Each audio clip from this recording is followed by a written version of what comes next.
Halo, tes 1, 2, 3.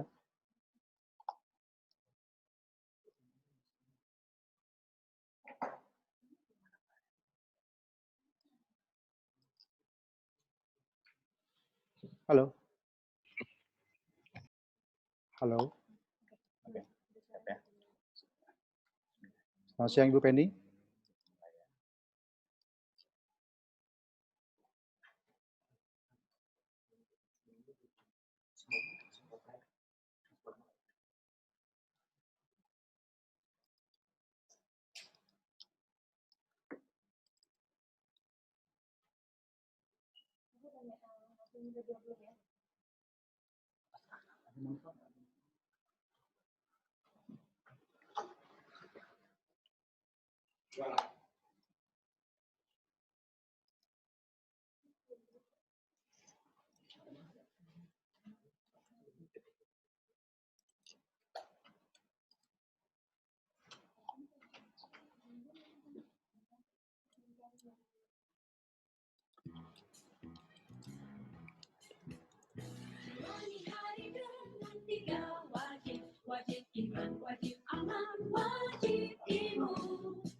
Selamat siang. Selamat berjumpa lagi dengan saya, Bambang Sulistyo, dalam acara Forum Gatra Bicara hari ini, hari Rabu, 20 Januari 2021. Sebelumnya saya mau mengaturkan permohonan maaf karena ada beberapa kendala teknis di studio, tapi semoga upaya-upaya untuk menyelesaikan kendala teknis itu sudah bisa diterima oleh semua yang terlibat dalam acara kita siang hari ini, dan maaf saya ralat jadi sore hari ini. Forum Gatra Bicara hari ini akan mengambil tema vaksin COVID-19, benarkah aman dan halal? Acara ini akan disiarkan langsung melalui channel YouTube Gatra TV, dan pembicaraan dengan para narasumber yang terlibat dilakukan melalui fasilitas layanan Zoom. Sebelumnya saya ingin menyampaikan tata tertib FGD atau diskusi kita kali ini, dan saya harus sampaikan juga bahwa acara ini terselenggara berkat dukungan dari Satgas Penanganan COVID-19, dan tidak lupa saya selalu ingatkan kampanye, meskipun vaksin sudah ada dan proses vaksinasi sudah dimulai, selalu jaga protokol kesehatan yang meliputi 5M, mencuci tangan, memakai masker, menjaga jarak, menjauhi kerumunan, dan membatasi mobilitas. Selanjutnya adalah tata tertib yang seperti biasa harus saya sampaikan menyangkut diskusi kali ini adalah: pertama, peserta dimohon tidak mengaktifkan fitur mikrofon saat kegiatan webinar berlangsung. Yang kedua, usai pemaparan tiap-tiap narasumber, peserta dipersilahkan memberikan pertanyaan di chat box atau melalui fasilitas raise hand. Yang ketiga, pertanyaan tidak boleh mengandung unsur sara dan ujaran kebencian. Baik, saudara-saudara semua, kali ini, dalam kesempatan diskusi kali ini, saya kedatangan dua orang tamu penting dari dua institusi penting, dua institusi yang sangat krusial di transisi 2020-2021. Sosok-sosoknya paling dicari untuk dimintai pendapat oleh media massa terutama. Narasumber pertama kita adalah Kepala Badan Pengawasan Obat dan Makanan, yaitu Ibu Dr. Penny K. Lukito, MCP. Selamat sore, Ibu Penny. Udah ya. Selamat sore. Ya, senang bertemu. Apakah terdengar suara saya? Terdengar, Ibu, sangat Baik, jelas. oke. Ya, terima kasih. Ya. Sehat ya, Bu? Alhamdulillah. Ya. Narasumber kita kedua adalah anggota Komisi Fatwa Majelis Ulama Indonesia, yaitu Dr. Andes Haji Aminuddin Yakub. Assalamualaikum, Pak Aminuddin. Anda bisa mendengar suara saya? Yang hadir, Aminuddin Yakub. Oke, baik. Pak Aminuddin, Anda bisa mendengar suara saya? Oke. Ya, sambil jalan nanti kita cek krunya. Saya mau memberi sedikit pengantar terkait diskusi kita kali ini. Dalam terminologi atau dalam skena industri halal, biasanya dikenal kredo halalan thayyiban. Menyangkut pengadaan vaksin dan proses vaksinasi di Indonesia, halalan thayyiban ini diimplementasikan paling tidak oleh dua stakeholder penting yang menyangkut halal atau sesuatu yang tidak dilarang oleh agama, oleh Allah Subhanahu wa Ta'ala, dikerjakan oleh MUI melalui sertifikasi dan fatwa halal dan sucinya vaksin CoronaVac produksi Sinovac Biotech China. Seperti diketahui, prosedur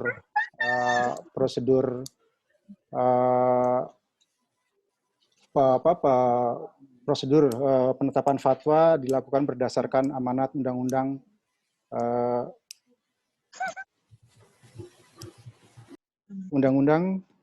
sebentar maaf.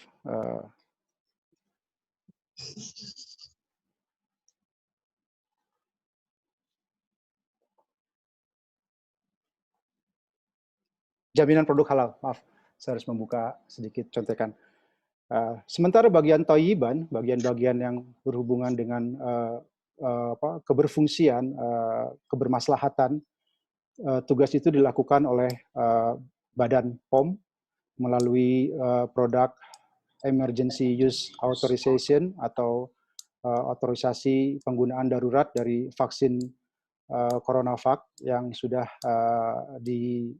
dimulai proses vaksinasinya pada tanggal 13 Januari 2021 lalu, ditandai dengan proses vaksinasi kepada Presiden Republik Indonesia, Bapak Joko Widodo.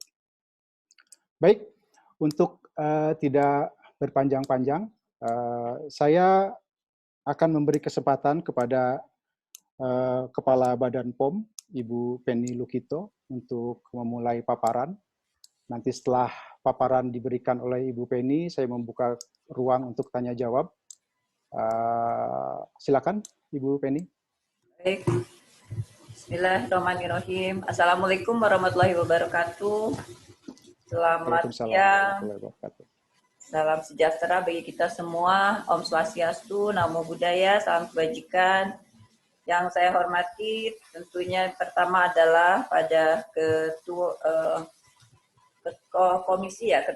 Majelis Ulama Indonesia bidang fatwa atau Komisi Fatwa MUI, Kiai Haji Aminuddin Yakub yang akan hadir saya kira ya dalam kesempatan ini. Kemudian sebagai moderator, kalau saya tidak salah tadi Pak Bambang ya, Pak Bambang Sulistyo. Ya, Pak Bambang Sulistyo. Dan tentunya Bapak Ibu sekalian para peserta webinar. Pertama, terima kasih atas undangannya. Ini memang sekarang kesempatannya saya untuk merespon terhadap berbagai permintaan untuk menjelaskan yang dikaitkan dengan vaksin yang sudah pertama diberikan emergency authorization oleh Badan Pengawas Obat dan Makanan dan sekarang sudah digunakan dalam program vaksinasi. Dimulainya program vaksinasi kita sebagai vaksin pertama, yang tentunya nanti kita menunggu vaksin-vaksin lainnya untuk juga melengkapi bauran dari vaksin yang akan mudah-mudahan segera bisa menjadi akses kita menuju kepada vaksinasi herd immunity untuk Indonesia bisa segera keluar dari pandemi COVID-19 ini. Dalam kesempatan ini saya merespon terhadap permintaan dikaitkan dengan jaminan mutu, keamanan, dan khasiat tentunya yang dikaitkan dengan TOYIP tersebut, yaitu jaminan keamanan dan khasiat dan mutunya tentunya yang dikawal oleh Badan Pengawas Obat dan Makanan. Mungkin paparan saya nanti akan lebih jauh lagi lingkupnya ya, tidak hanya aspek proses penjaminan yang kami lakukan, tapi juga mungkin ada pembelajaran, ada lesson learn yang kita dapatkan dalam proses ini ya, yang mungkin akan menjadi masukan sebagai titik balik kita juga bangsa kita dalam tentunya untuk terus meningkatkan kapasitas dari industri farmasi kita di bidang vaksin. Ya. Pertama, saya ingin menyampaikan dikaitkan dengan aspek kredibilitas, ya, dikaitkan dengan peran Badan POM dalam menjamin keamanan mutu, khasiat dan keamanan mutu dan khasiat dari produk obat dan makanan. Dalam hal ini adalah masuk ke dalam kategori produk obat, tapi ini adalah vaksin, di mana tentunya dilihat aspek kemandirian, kredibilitas, itu kan merupakan jaminan dari trust ya. Jadi pasti kemarin juga berkembang ya pertanyaan tentang kemandirian Badan POM, profesionalisme Badan POM. Nah ini yang saya ingin menyampaikan penjelasan sehingga tidak perlu lagi sebetulnya muncul permasalahan dikaitkan dengan keraguan, dikaitkan dengan kemandirian dan profesionalisme dan kredibilitas yang selalu dijaga oleh kami semua di lingkungan Badan Pengawas Obat dan Makanan. Sebagaimana bisa dilihat ya bahwa Badan POM mengawal ya aspek keamanan, aspek mutu, keamanan dan khasiat dari satu produk vaksin itu dimulai dari pre-market, dimulai dari pengembangannya di mana tahap uji klinik dilakukan sampai dengan nanti produksinya, sebelum produksinya, kemudian juga sampai distribusinya dan sampai dengan di tangan dari masyarakat yang mendapatkan vaksin. Nah, sebelum bisa vaksin tersebut digunakan, nah kita mengeluarkan izin penggunaan. Ya, biasanya adalah izin edar kalau normal, tapi karena sekarang suasana pandemi emergency dibutuhkan fleksibilitas, percepatan, maka diberikanlah emergency authorization. Nah, di dalam pemberian emergency authorization ini juga tentunya tidak sendiri Badan POM melakukan. Melakukan karena tentunya juga aspek apa persyaratan yang harus diikuti itu adalah mengikuti persyaratan yang sudah ditegakkan oleh Badan Pengawas oleh WHO dalam hal ini ya. Ini saya agak terganggu dengan slide yang bergerak-gerak ya. Jadi saya ingin menjelaskan dikaitkan dengan kredibilitas Badan POM di forum internasional ya. Apa saja persyaratan sehingga Badan POM itu sudah terakreditasi, sudah assess ya, karena kami memang selalu mengikuti persyaratan WHO, dimonitor oleh WHO. Ada berbagai persyaratan, antara lain ya, Badan POM sudah melewati global benchmarking tool ya, jadi level maturitas kita sudah sangat baik karena ada satu proses evaluasi dari Badan POM. Badan POM satu dari tidak banyak ya NRA yang National Regulatory Authority Obat yang mendapatkan fungsi yang sangat baik kaitan dengan regulator sebagai institusi regulator. Badan POM juga menjadi anggota yang disebut dengan PICS ya, Pharmaceutical Inspection Cooperation Scheme ya. Ini kalau suatu negara sudah tergabung dalam forum ini ya, ini akan memudahkan karena apabila produknya akan diekspor ya negara tujuan ekspor tidak perlu lagi melakukan inspeksi pada fasilitas produksi yang ada di Indonesia. Jadi ini adalah dukungan Badan POM, ya, kredibilitas Badan POM untuk mendukung pengembangan industri farmasi di Indonesia. Ya. Kemudian juga pusat pengujian laboratorium Badan POM sudah memenuhi pre-qualified dari WHO. Ya, jadi akan menjadi laboratorium pengujian produk biologi dan vaksin yang direlay juga oleh negara-negara lain. Nah, ini menunjukkan kredibilitas dari Badan POM tentunya di forum internasional yang tentunya harus kita jaga. Gitu. Badan POM juga banyak melakukan engagement ya secara proaktif di dalam forum-forum internasional. Tahun 2018 kami menyelenggarakan pertemuan pertama kepala-kepala otoritas obat ya seperti Badan POM itu di lingkungan negara-negara organisasi kerjasama Islam (OKI). Yaitu ada suatu inisiatif Badan POM yang sangat penting ya karena kita mengumpulkan sekitar 28 negara hadir di Indonesia dan menunjukkan leadership Indonesia yang dikaitkan dengan regulatori ya, institusi regulatori di bidang obat, dalam hal ini adalah vaksin juga ya. Kami juga banyak membantu peningkatan kapasitas dari otoritas obat dengan mendukung memberikan fasilitasi dalam bentuk kerjasama Selatan-Selatan ya. Kami mendukung Timor Leste, Papua Nugini, Palestina ya. Kami secara rutin setiap tahun memberikan pendampingan dukungan capacity building untuk Palestina dan membantu Kementerian Kesehatannya untuk membangun otoritas obat yang independen seperti Badan POM ke depan ini. Seperti konsultan. Selanjutnya juga tentunya Badan POM tidak sendiri dalam melakukan evaluasi, penilaian ya dari data-data mutu, khasiat dan keamanan, tapi juga bersama dengan tim Komnas Penilai Obat, tim ahli vaksin, ITAGI, kemudian juga klinisi-klinisi ya sesuai dengan keahlian dari keahlian masing-masing dikaitkan dengan obat atau vaksin ini. Jadi Badan POM tidak sendiri dan dalam kaitannya ini adalah kita menimbang berbagai aspek secara komprehensif sehingga manfaat di vaksin itu lebih tinggi dibandingkan resiko di mana kita berhadapan dengan suasana yang emergency ini. Ya.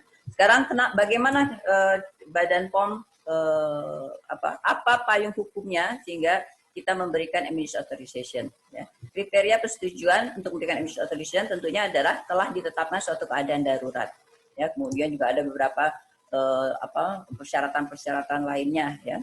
Kemudian apa persyaratan yang teknis ya dikaitkan mutu, khasiat dan keamanan untuk mendapatkan emergency authorization. Ya. Pertama adalah bahwa sudah mempunyai data-data saintifik ya hasil uji klinik yang cukup ya.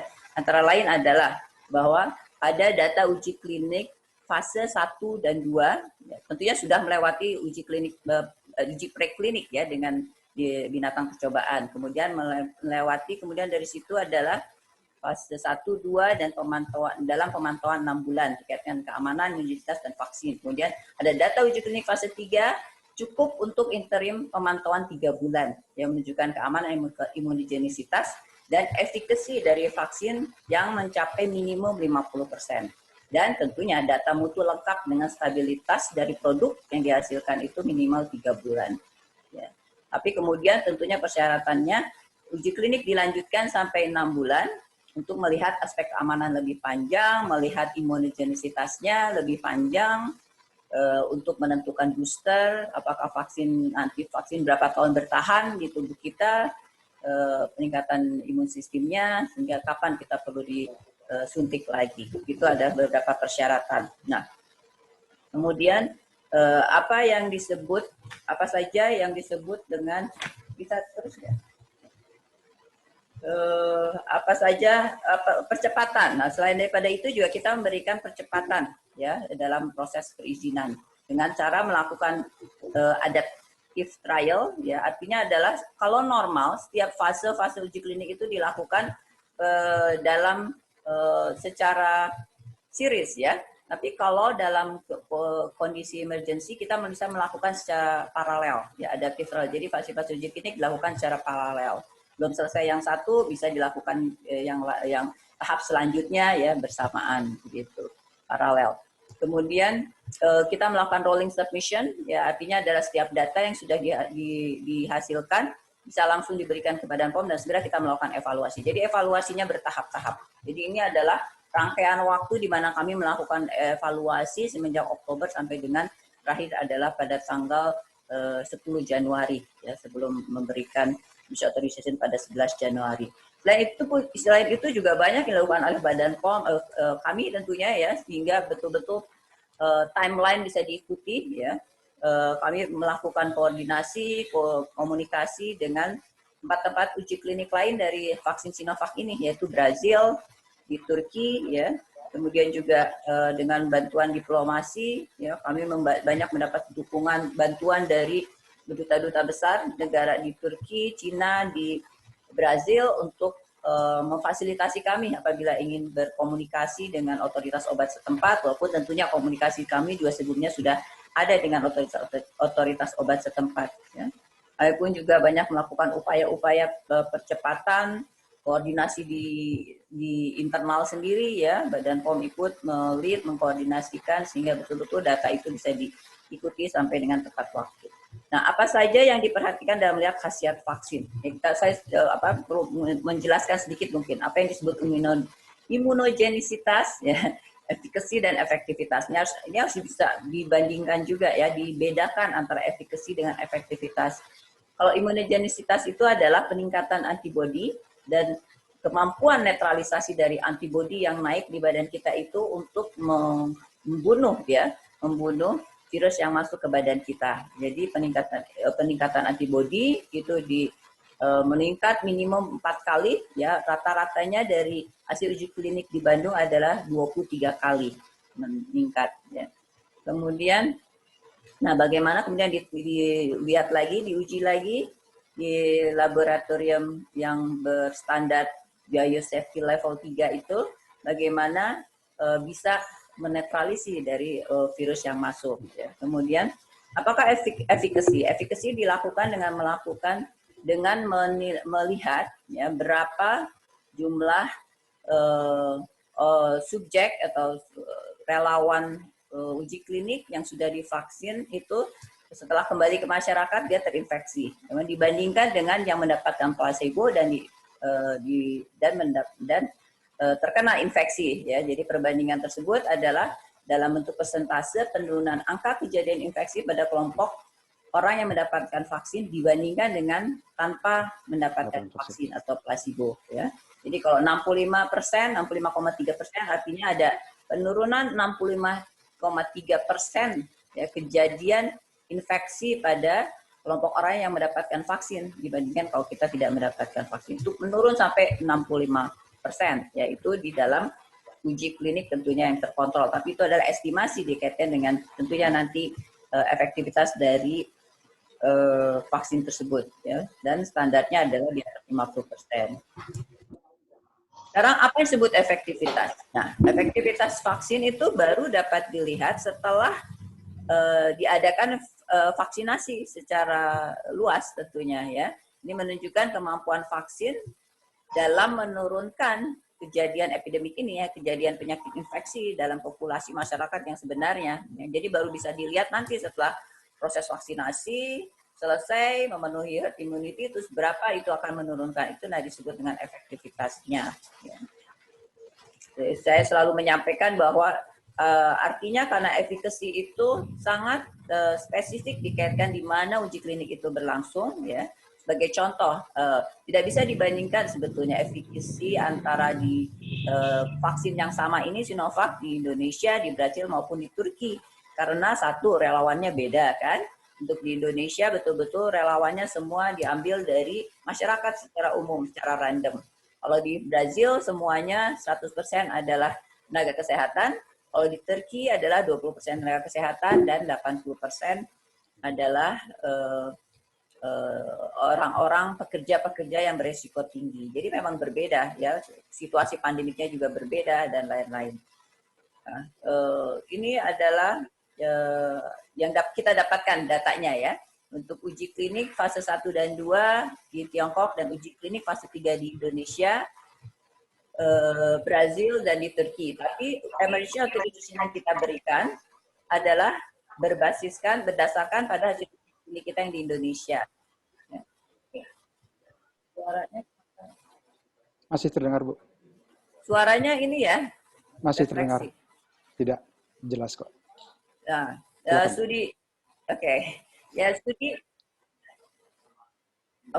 saya lanjut aja ya, walaupun suaranya ini echoing. Studi di Tiongkok menunjukkan bahwa imunogenisitas yang didapatkan dari uji klinik fase 1 dan 2 ya, menunjukkan bahwa setelah 6 bulan itu imunogenisitasnya masih bertahan sekitar 80%, yaitu ya 78%. Gitu ya. Sementara studi di Indonesia, imunogenisitas yang diukur dalam 3 bulan pemantauan memberikan vaksin dosis kedua masih bertahan di subjek 99%. Ini kan tinggi jadi ya, termasuk juga netralisasinya masih tinggi. Sementara studi di Turki dan Brazil sebagaimana data tersebut. Tapi ini bukan untuk membandingkan sebetulnya ya, ini hanya menunjukkan mungkin perbandingan adalah yang dikaitkan dengan angka-angkanya, tapi ini sebenarnya adalah untuk data dukung saja sebetulnya kalau dikaitkan dengan efikasi di Turki dan di Brazil.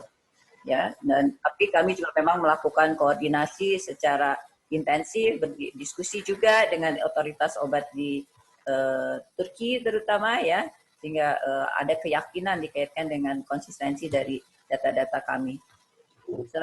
Selain itu juga ini adalah jaminan aspek keamanan mutu yang dilakukan pada saat sebelum produksi, yaitu sebelum pemberian izin penggunaan. Setelah diberikan izin penggunaan dengan emergency authorization ini, Badan POM juga dan kita semua tentunya ya, semua pihak yang terkait dengan pengawalan distribusi, karena bukan hanya Badan POM saja, ini lebih ada di pihak industri farmasi, di pihak fasilitas pelayanan kesehatan, ya, di pihak juga pemerintah daerah, dinas-dinas kesehatan yang mempunyai fasilitas farmasi, instalasi farmasi untuk pengumpulan dari vaksin ini, storage-nya, ya, yang harus memenuhi tentunya dingin ya, untuk supply chain, cold supply chain ya, yang dingin. Suhu harus memenuhi 2-8 derajat Celcius untuk mencegah kerusakan vaksin. Nah, ada berbagai kendala tentunya yang masih ada sampai dengan saat ini, karena ini adalah program vaksin yang besar-besaran. Tentunya fasilitas-fasilitas yang ada di fasilitas pelayanan kesehatan masih belum mencukupi ya untuk menerima berpuluh-puluh kali jumlah vaksin ya. Nah, dalam hal ini Badan POM akan mengawal terus baik di jalur PBF namanya itu apakah dia datanya itu yang 16,1 itu dihapus atau ternyata beneran sesuai gitu. Saya yang presentasi ada lebih dari saya. Biar presentasinya diselesaikan dulu oleh dan dia kan harusnya ikut mengawasi sebenarnya kan. Pertanyaannya nanti kalau mau dilontarkan silakan melalui chat box. Biar Ibu Penny menyelesaikan dulu ya Mbak ya presentasi. Ini matikan aja dulu ininya. Ya. Masing-masing dimatikan dulu ya. Oke. Silakan Ibu, dilanjut lagi Ibu.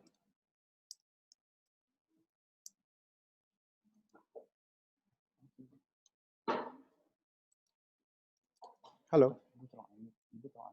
Ibu tolong unmute Bu, oke. Untuk memastikan tempat storage-nya, penyimpanan, dan tempat sampai tempat distribusinya juga memenuhi aspek cold chain yang harus disiapkan sesuai dengan suhu yang diperlukan sehingga vaksin tidak berubah ya aspek mutu dan keamanannya selama proses distribusi. Badan POM juga terus melakukan pendampingan, pemeriksaan, kesiapan penerimaan, penyimpanan, dan distribusi vaksin, dan pendampingan dalam penerapan cara distribusi obat yang baik di fasilitas distribusi, ya PBF, di fasilitas fasilitas pelayanan kesehatan, ya, Kemudian juga kita melakukan bimbingan teknis terkait dengan pengolahan vaksin dan melakukan pengujian juga, ya, pengajian sifatnya berbasiskan risiko. Nah, selanjutnya apa yang kita hadapi, ya, tantangan yang kita hadapi selanjutnya apa? Jadi saya nungguin. Yang dikaitkan dengan pengawasan keamanan. Samping itu juga, ya, di samping kita mengawasi jalur supply chain yang cold supply chain, juga nanti akan ada proses pengawasan keamanan vaksin melalui pharmacovigilance, ya, atau pelaporan monitoring efek samping obat. Ya, pertama juga alur penanganan melalui yang dikaitkan dengan kejadian ikutan pasca imunisasi. Yaitu kan sudah ada institusinya yang leading dalam hal ini adalah ada nasional Komnas KIPI, kemudian ada Komda KIPI, kemudian ada Badan POM juga terlibat di dalamnya, ya. Kami berkoordinasi untuk selalu mengawasi apabila ada kejadian ikutan pasca imunisasi yang severe, gitu, ya, yang serius, tentunya nanti akan dilaporkan dan kita akan melihat investigasi dikaitkan dengan kausalitasnya, ya. Apakah benar memang ada kejadian serius, ya, apakah itu kejadian kesakitan atau kematian itu betul-betul disebabkan karena vaksinnya, produk vaksinnya. Nah, dalam masa investigasi itu bisa saja terjadi di mana vaksinasi dihentikan apabila ada sesuatu yang serius, betul-betul ada indikasi kaitan dengan hal tersebut, ya. Oke, selanjutnya apa tantangan yang kita hadapi dalam pengembangan vaksin? Itu juga mungkin bisa jadi bahan kita untuk pembelajaran kita ke depan, ya, dikaitkan dengan bagaimana nanti tentunya pengembangan vaksin di Indonesia yang kita sebut dengan vaksin merah putih ini juga sedang berproses. Ini tentunya nanti akan membutuhkan fasilitas-fasilitas pelaksanaan uji klinik yang banyak juga, ya. Nah, pertama tantangannya adalah pelaksanaan uji klinik itu harus memenuhi yang disebut dengan cara uji klinik yang baik, dan itu terjabarkan dalam protokol uji klinik yang didampingi oleh Badan POM, disetujui oleh Badan POM, dan nanti dimonitor oleh Badan POM. Jadi uji klinik harus dilakukan, ya, uji klinik adalah suatu penelitian riset saintifik, harus dilakukan dengan tata cara yang baik dan tepat waktu tentunya, ya. Timeline-nya harus ketat, jumlah subjek yang benar, randomnya terjaga, ya, aspek statistiknya terjaga sehingga dihasilkan data hasil uji klinik yang nanti akan menjadi dasar dalam pengambilan keputusan emergency authorization. Itu betul-betul adalah data yang valid dan tepat waktu, karena itu dikaitkan dengan trust, kepercayaan kita terhadap hasil uji klinik, ya. Kemudian ada kendala juga yang dikaitkan dengan fasilitas atau prasarana dari pelaksanaan uji klinik, ya. Saat kita berproses mendorong untuk segera semuanya timeline yang ditepati, itu ada kendala-kendala. Misalnya adalah dalam pengukuran antibodi, ya, peningkatan antibodi dan netralisasinya dibutuhkan laboratorium berqualified BSL-3, Biosafety Level 3, karena berhubungan dengan virus, ya, di mana jumlahnya sangat terbatas di Indonesia. Jadi pada saat vaksin Sinovac kemarin kami hanya bisa menggunakan di laboratorium di Litbangkes Kementerian Kesehatan, ya.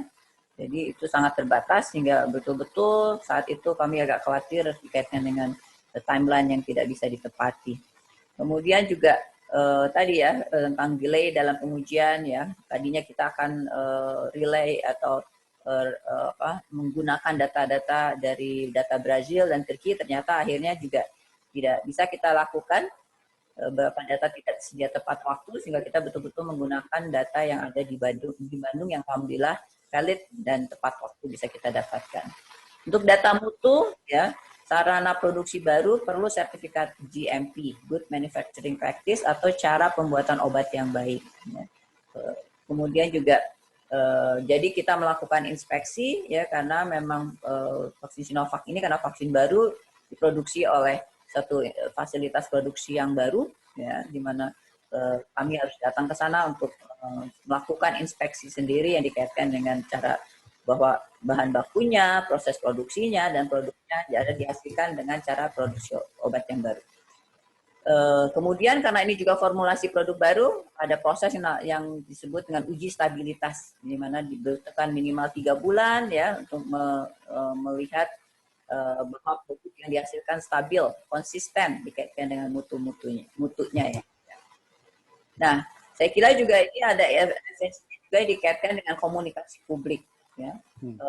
Perlu saya kira untuk menjelaskan ya bahwa kecepatan pemberian izin adalah dengan tetap menjamin aspek khasiat, keamanan dan mutu dan obat ya. Pada saat proses kemarin selalu jadi pertanyaan kenapa Badan POM lama ya, atau malahan kenapa cepat gitu ya, apakah ditekan atau kredibel atau kan mandiri gitu ya.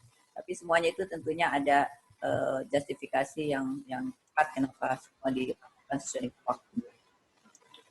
Berapa okay. Selanjutnya juga dari semua ini saya kira dapat disimpulkan suatu beberapa aspek yang dikaitkan dengan pembelajaran dan komitmen kita bersama untuk bisa keluar dari pandemi COVID-19 ini ya. Pertama ya, bahwa pandemi COVID-19 ini sebetulnya adalah momen untuk mendorong kemandirian industri farmasi di Indonesia ya. Tidak hanya untuk produk obat tapi juga produk biologi obat yang berbahan kimia ya, tapi juga produk biologi seperti vaksin ini serta produk herbal ya. Sudah ada sebetulnya Inpres 6 2016 ya dari pemerintah tentang percepatan pengembangan industri farmasi dan alat kesehatan. Nah, disitulah sebetulnya ada roadmap di mana kita harus segera mandiri ya untuk bahan baku, untuk produksi dalam negeri untuk obat tentunya, dan juga pengembangan dari produk-produk biologi termasuk vaksin ini dan produk-produk herbal di mana kita mempunyai bahan baku yang berlimpah ya. Tapi tentunya itu dibutuhkan juga kerjasama dengan peneliti-peneliti yang sudah ada, penelitian-penelitian yang sudah ada, betul-betul harus penelitian-penelitian yang baik, yang memenuhi aspek uji klinik yang baik, misalnya untuk yang uji klinik, dan sehingga dihasilkan data yang baik juga sehingga bisa kita berikan izin untuk peredaran atau untuk digunakan. Nah, kemandirian dan kredibilitas Badan POM sebagai otoritas obat dan makanan perlu ditegakkan. Ya, ini tentunya untuk membangun kepercayaan masyarakat dan dunia internasional dalam kaitannya ini untuk mendukung upaya pertama membangun kesejahteraan bangsa dan juga tentunya untuk mendukung pengembangan dunia industri farmasi. Ya, tentunya dunia industri farmasi Indonesia berkembang akan memberikan kontribusi yang besar bagi pembangunan ekonomi, dan Badan POM sebagai regulator juga mempunyai tugas dan fungsi untuk mendukung industri farmasi dengan mendorong peningkatan kapasitasnya dari industri farmasi atau juga tadi membuat upaya-upaya sehingga produk-produk kita dipercaya di target di negara-negara target tujuan dari ekspor. Kedua adalah berkaitan dengan infrastruktur dan sarana dan sumber daya manusia untuk pengembangan farmaceutical produk. Ya. Pertama, sumber daya manusia di bidang penelitian dan pengembangan vaksin yang kompeten, baik itu di lembaga penelitian maupun di industri farmasi perlu terus dikembangkan. Ya. Laboratorium BSL-3 untuk uji virus dan biohazard perlu diperbanyak, ya, perlu dibangun, perlu kita bangun dan perlu diperbanyak.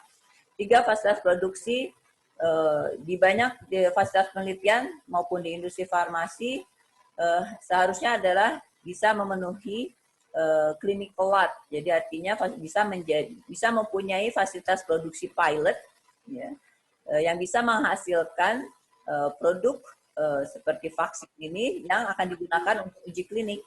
Ya, artinya fasilitas tersebut harus memenuhi juga cara pembuatan obat yang baik, GMP, yang tentunya ini akan didukung oleh Badan POM.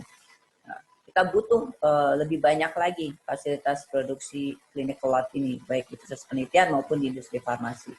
Kemudian yang keempat adalah bahwa kapasitas industri farmasi atau jumlah industri farmasi di bidang vaksin masih terbatas di Indonesia.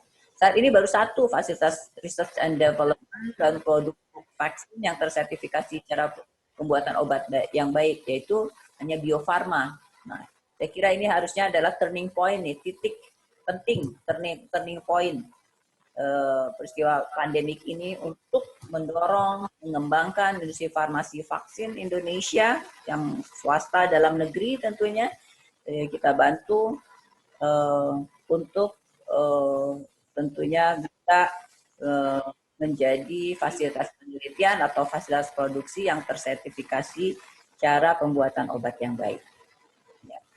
Dan ketiga adalah bahwa Indonesia seharusnya mungkin ya, harusnya adalah memiliki satu sentra penelitian yang lengkap berupa laboratorium yang komprehensif yang dapat menampung berbagai platform vaksin hingga scale up-nya ke skala yang lebih besar ya, dari ke pilot scale, dari laboratorium scale ke pilot scale ya, scale up ke pilot scale ini yang dapat menampung berbagai platform vaksin ya. Ingat bahwa vaksin merah putih pun sekarang dikembangkan dengan berbagai platform. Yeah. Ada yang activated virus, ada yang mRNA, dan lain-lain. Ya. Nah, upaya bersama untuk keluar dari pandemi ini membutuhkan kerja bersama pemerintah, swasta, masyarakat. Pemerintah bekerja keras dalam kolaborasi untuk mendapatkan akses pada vaksin bermutu, aman khasiat yang cukup, memenuhi herd immunity, dan regulator bersama dengan lembaga penelitian, fasilitas pelayanan kesehatan, dan industri juga perlu bekerja sama untuk meningkatkan kapasitas industri farmasi dalam negeri untuk kemandirian akses obat dan vaksin. Keenam, keamanan dan mutu vaksin dijaga dan dikawal oleh Badan POM bersama lintas sektor terkait dan pemerintah daerah, dimulai dari aspek penelitian, produksi, peredaran, hingga fasilitas pelayanan kesehatan. 7, masyarakat mempunyai peran penting untuk keluar dari pandemi ini dan percaya kepada pemerintah untuk mendukung program vaksinasi. Ikuti vaksin, melaporkan jika ada KIPI untuk dapat segera dibantu, dan setelah divaksinasi, masyarakat tetap harus menerapkan protokol kesehatan 5M, memakai masker, menjaga jarak, mencuci tangan, membatasi mobilitas, dan menjauhi kerumunan. Ini tetap harus kita tegakkan, walaupun sudah divaksin. Selama pandemik, selama masih masa pandemi, kita belum keluar dari pandemik, untuk menjaga diri kita, tentunya karena efek vaksin tentunya berbeda untuk setiap orang, dan kita tidak ingin menulari orang lain, tetap kita memakai masker dan sebagainya. 8, mari kita bekerja sama sebagai suatu bangsa untuk segera keluar dari pandemi COVID-19 dan terus membangun Indonesia maju. Demikian saya tutup, menyampaikan terima kasih. Assalamualaikum warahmatullahi wabarakatuh. Waalaikumsalam warahmatullahi wabarakatuh. Ibu Penny masih bersama saya kan? Ya, masih. Saya jawab ya. Ibu, Ibu kan termasuk dari orang-orang yang pertama di Republik ini yang mendapat vaksinasi CoronaVac ya Bu, kemarin tanggal 13 di Istana Negara. Ibu bisa ceritakan Bu seperti apa prosesnya dan apa ada keluhan setelah itu atau bagaimana? Setelah divaksin ya? Ya. Waktu divaksin, saya agak heran juga tidak terasa ya. Saya lihat kelihatannya yang dokter yang menyuntikkan pintar juga dia caranya sehingga tidak terasa. Terus setelah itu ya, setelah 2 jam atau apa itu, mungkin agak pegal sedikit ya, tapi nggak terlalu digerakkan baru kerasa. Seharian itu mungkin agak lelah karena memang ya pasti ada proses ya, setiap kita vaksinasi kan memang ada proses. Saya kira kalau saya sangat senang kalau ada sesuatu yang terjadi. Ya selama itu nggak berat ya, nggak severe, itu berarti memang benar ada vaksin yang sedang masuk kita, proses di badan kita. Dalam proses untuk antibodi kita naik kan pasti ada proses sistemik ya di badan. Tapi saya termasuk kategori yang ringan ya, karena cuman itu rasa agak capek ya, seharian itu ngantuknya cepat, hal itu ya malam itu. Kemudian besoknya juga ngantuknya cepat, tapi aktivitas masih aktif sehari-hari, masih aktif. Hanya termasuk simptom-simptom ringan ya Bu ya kalau yang begitu ya? Apa? Ya, masuk kategori ringan. Yes. Kalau tidak salah, CoronaVac ini kan dari ringan ke sedang ya, Bu? Yang sedang kira-kira seperti apa, Bu? Yang sedang sampai ke berat itu sistemik. Ada yang alergi kulit, ada yang diarea, jadi sistemik ke badan, tapi masih kategori yang bisa recuperate ya, bisa sembuh kembali begitu. Jadi ada yang diare, tapi itu pun juga yang melaporkan dari hasil uji klinik, dari seluruh hasil uji klinik yang ada itu cuma 0,1 sampai 1% yang melaporkan masuk kategori sistemik yang berat ya, karena ada diare, kemudian rash itu ya di kulit, alergi ya itu alergi. Jadi datanya baru berdasarkan hasil uji klinik tahap 3 tentang semua itu ya Bu ya. Apakah sudah ada masuk keluhan-keluhan terkait KIPI Ibu setelah proses vaksinasi yang pertama atau belum memang dibuka untuk? Sudah langsung ada laporan-laporan dan semuanya masih kategori yang bisa sembuh kembali begitu ya. Ada yang respon alergi, kemudian tentunya di setiap instalasi atau di setiap fasilitas pelayanan kesehatan yang memberikan vaksin selalu disediakan peralatan pengobatan untuk antinya gitu ya, counternya, jadi obat-obatnya. Kalau misalnya kipinya ya side effect-nya itu adalah alergi, ya dikasih anti alergi begitu. Ada laporan, 2 laporan saya kira ya, 2 laporan di beberapa tempat di Batam dan sebagainya, tapi dalam kategori yang dimana bukan berat dan bisa segera ditangani berkaitan dengan. Tadi Ibu mengatakan bahwa imunogenitasnya sekitar 99% sampai 3 bulan setelah proses vaksinasi yang kedua ya Bu ya? Betul. Tapi sudah ada berdasarkan hasil uji klinik, sudah terlihat belum data Bu? Berapa lama nanti khasiatnya itu berkurang dan kemudian hilang? Ya itu. Kalau kita kan baru melihatnya dalam waktu 3 bulan ya.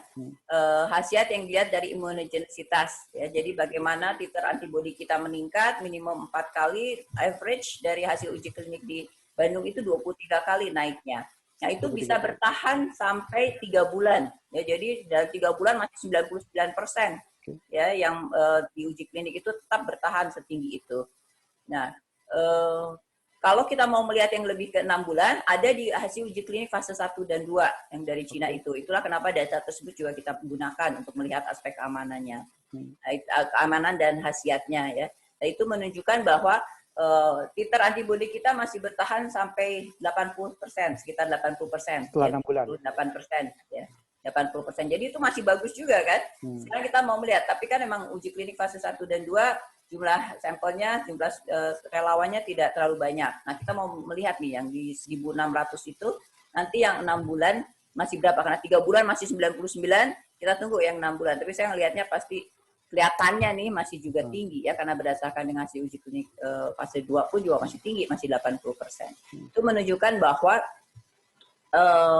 khasiatnya itu dalam meningkatkan antibodi kita itu baik, sangat baik malah ya.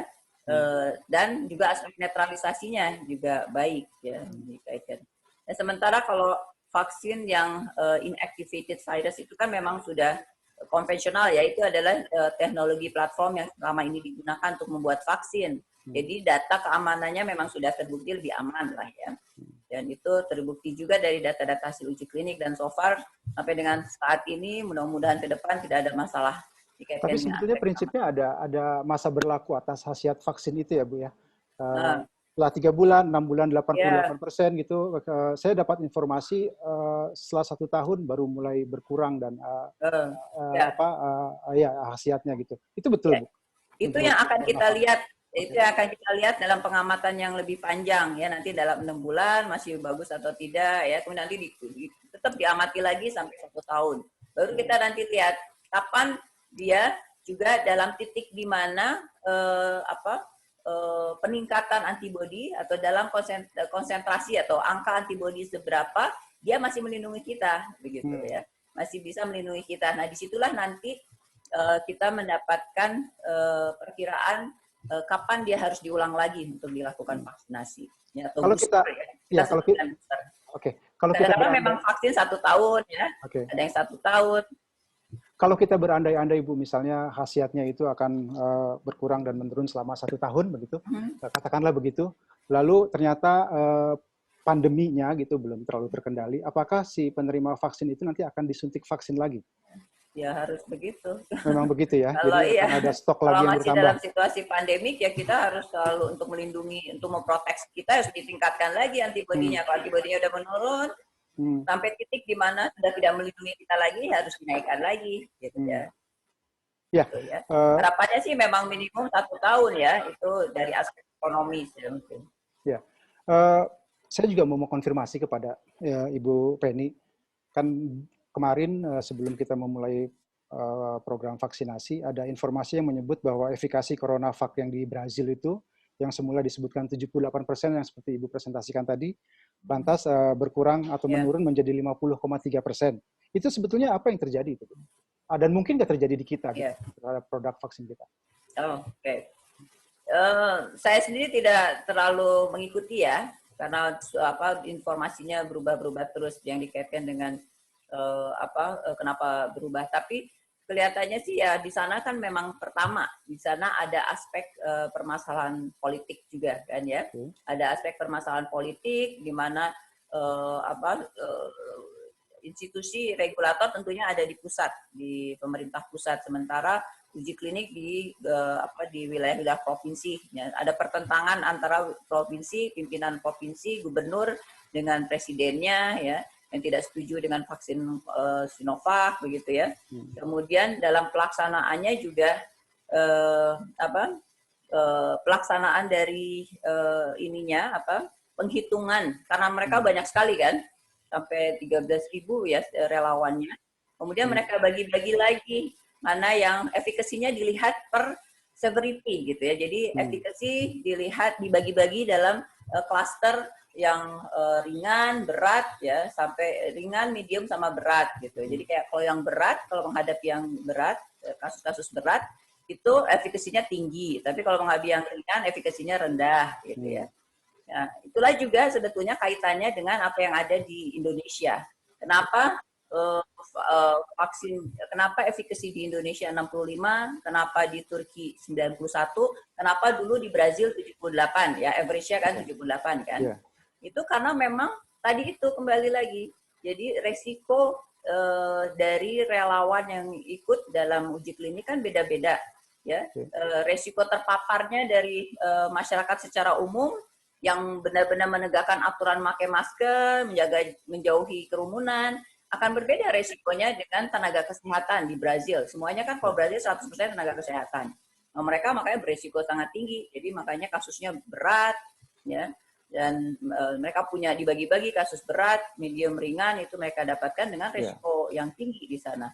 Dan karena populasinya tingkat intensitas dari pandemik juga kan lebih tinggi kan di Brazil, di Turki dibandingkan dengan di Indonesia. Makanya itu hasil efikasinya kan kita relatively lebih rendah dibanding mereka ya, tapi tetap di atas 50%.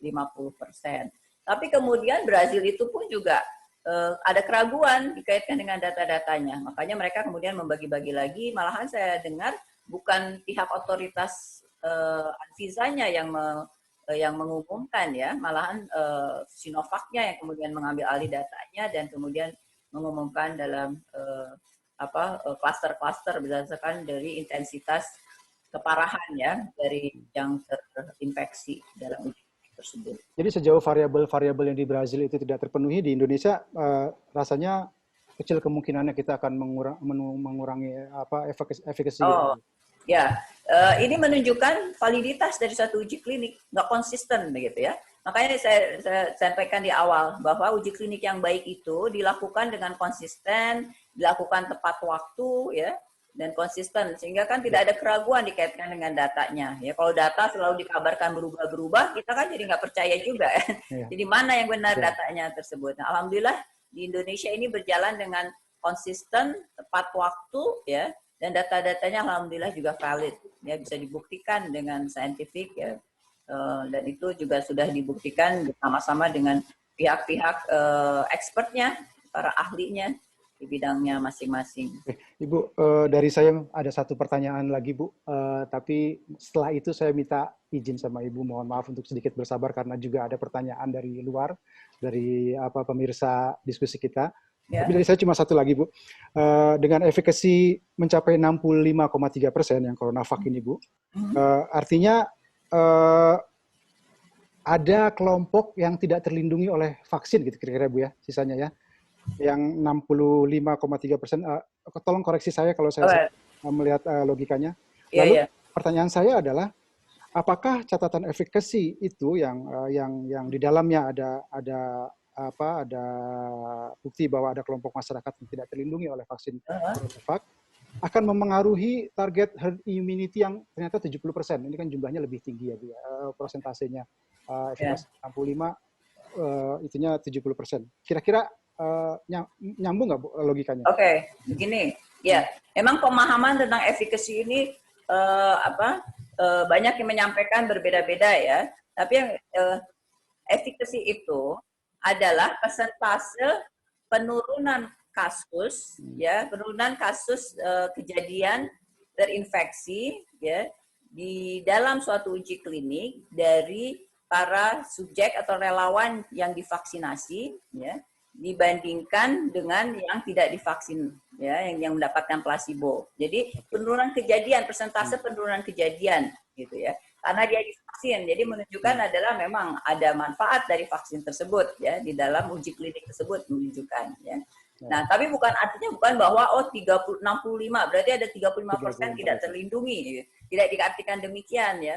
Ini adalah parameter dalam suatu studi untuk mengestimate, ya, memperkirakan, ya, perkiraan dari efektivitasnya nanti seperti apa di khasiatnya atau manfaatnya, khasiatnya dari suatu vaksin tersebut di masyarakat seperti apa, ya. Nah, khasiatnya adalah estimasi tersebut adalah berdasarkan hasil uji klinik yang terkontrol, 65% dari si sukarelawan yang divaksin itu sebenarnya kalau divaksin itu bisa terlindungi turun 65%. Dia terlindungi. Kejadiannya turun 65%.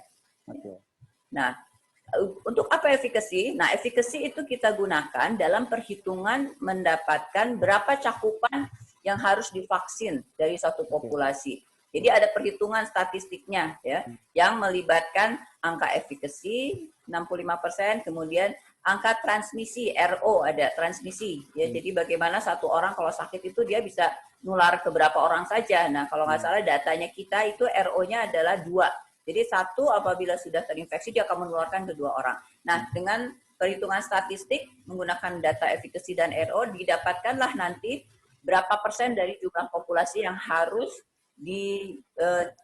tercakup, ya, harus diberikan vaksin. Kayak kita dengan angka 65% dan RO2 itu estimasinya sekitar 77%. Jadi kayak sekarang kan memang 80% ya dari masyarakat itu dijadikan adalah dilibatkan dalam program vaksinasi nasional akan mendapatkan vaksin. Saya kira demikian nih kaitan dengan efikasi. Nah, efikasi akan bisa berubah nanti nih dalam 6 bulan ini kan masih dipantau terus kan teman-teman yang sukarelawan uji klinik itu masih dipantau sampai bulan Maret, ya. Mereka belum tahu mereka itu dapat vaksin atau hanya dapat placebo, ya. Misalnya Gubernur Jawa Barat itu sebenarnya beliau harusnya tidak tahu beliau itu harusnya dapat vaksin apa sebenarnya tidak dapat vaksin. Dia baru tahu nanti bulan Maret setelah dibuka semuanya. Itu dapat efikasi yang full, ya, yang hasil uji klinik sampai selesai itu nanti bulan Maret dibuka, itu hasil efikasi yang terakhir, yang final, ya. Begitu. Oke. Terima kasih Ibu sudah melayani pertanyaan-pertanyaan saya. Sekarang saya mau mencoba menyampaikan pertanyaan dari forum untuk Ibu. Ini yang pertama dari Madnur. Pertanyaannya saya akan batasi 2 pertanyaan ya Bu untuk yang dari forum untuk Ibu. Untuk Mas Madnur ini bertanya mengapa Indonesia memilih vaksin CoronaVac untuk dijadikan program vaksinasi di Indonesia. Silakan Bu. Oke. Pertama adalah Sinovac itu tidak asing dengan Bio Farma. Jadi kelihatannya pihak Bio Farma kan ini kan Badan POM ini kan sebagai otoritas obat kami menerima pendaftaran, ya, pendaftaran dari vaksin tersebut. Nah, pihak yang mendaftarkan adalah industri farmasi, dalam ini Bio Farma. Bio Farma lah yang bekerja sama dengan produsen dari vaksin. Nah, dalam hal ini adalah vaksin Sinovac. Tentunya adalah bagaimana kita memilih pada saat itu. Pertama, ada kepentingan Indonesia untuk adanya transfer teknologi. Artinya kita nanti bisa memproduksi sendiri. Karena alhamdulillah Indonesia sudah punya Bio Farma. Indonesia sudah punya Bio Farma sebagai produsen vaksin yang cukup terkemuka, ya, karena Badan Bio Farma itu sudah prekualifikasi oleh WHO, artinya sudah memenuhi persyaratan sehingga bisa menjadi produsen vaksin yang dibeli oleh WHO untuk menjadi program vaksin WHO untuk disalurkan ke negara-negara yang dibantu, ya, oleh WHO, oleh multilateral, ya.